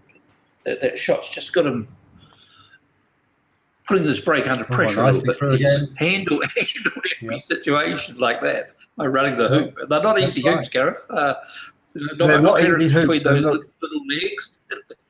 He's making them look easy. That's right. I think you don't want too many of those hoop runs. I think the hoops in this competition would be set so that the distance in the width of the hoop between the hoop legs and the diameter of the ball is probably the thickness of a piece of paper. So no, that's and if they're firm in the ground, that makes them a lot harder as well. And so you have to be on your game. Well, I think we can say now that he's got angry hoops break. that Malcolm's been doing.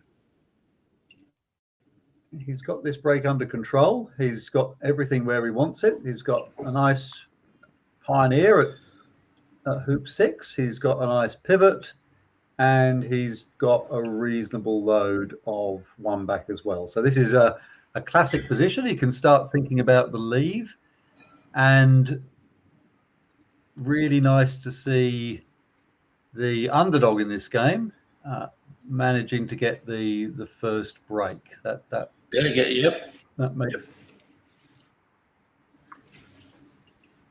So Malcolm very much the underdog according to the world rankings, of course. The difference between he and Simon is quite large.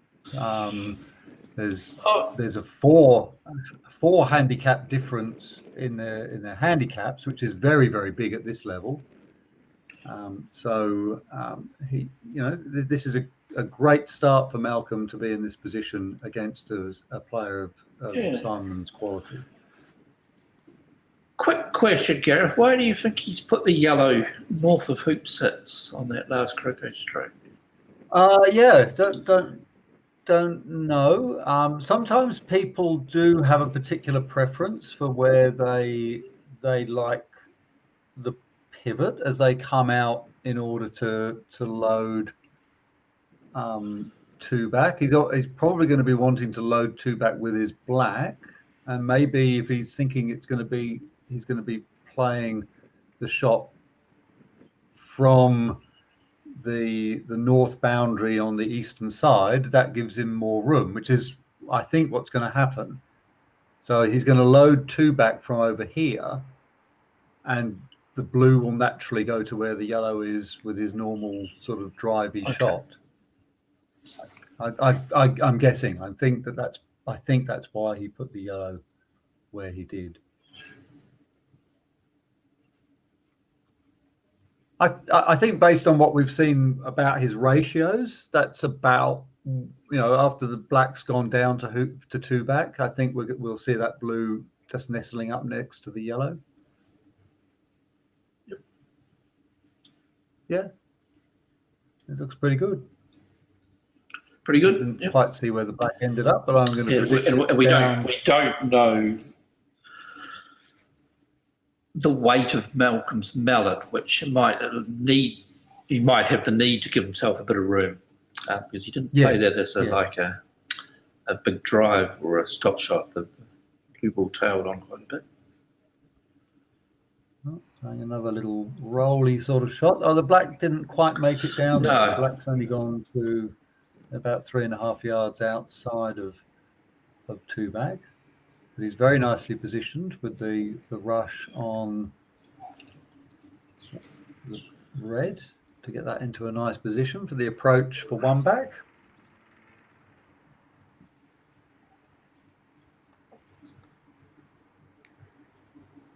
And it'll be really interesting to see how he engineers the leave.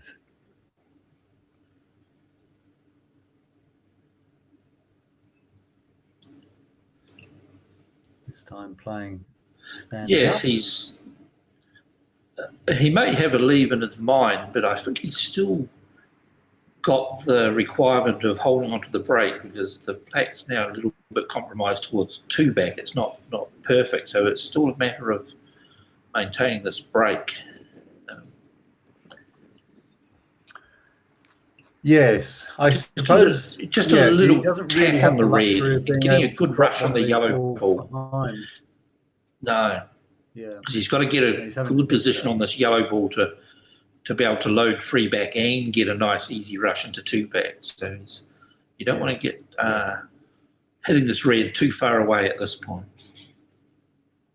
Yeah, absolutely. I think that's a good compromise.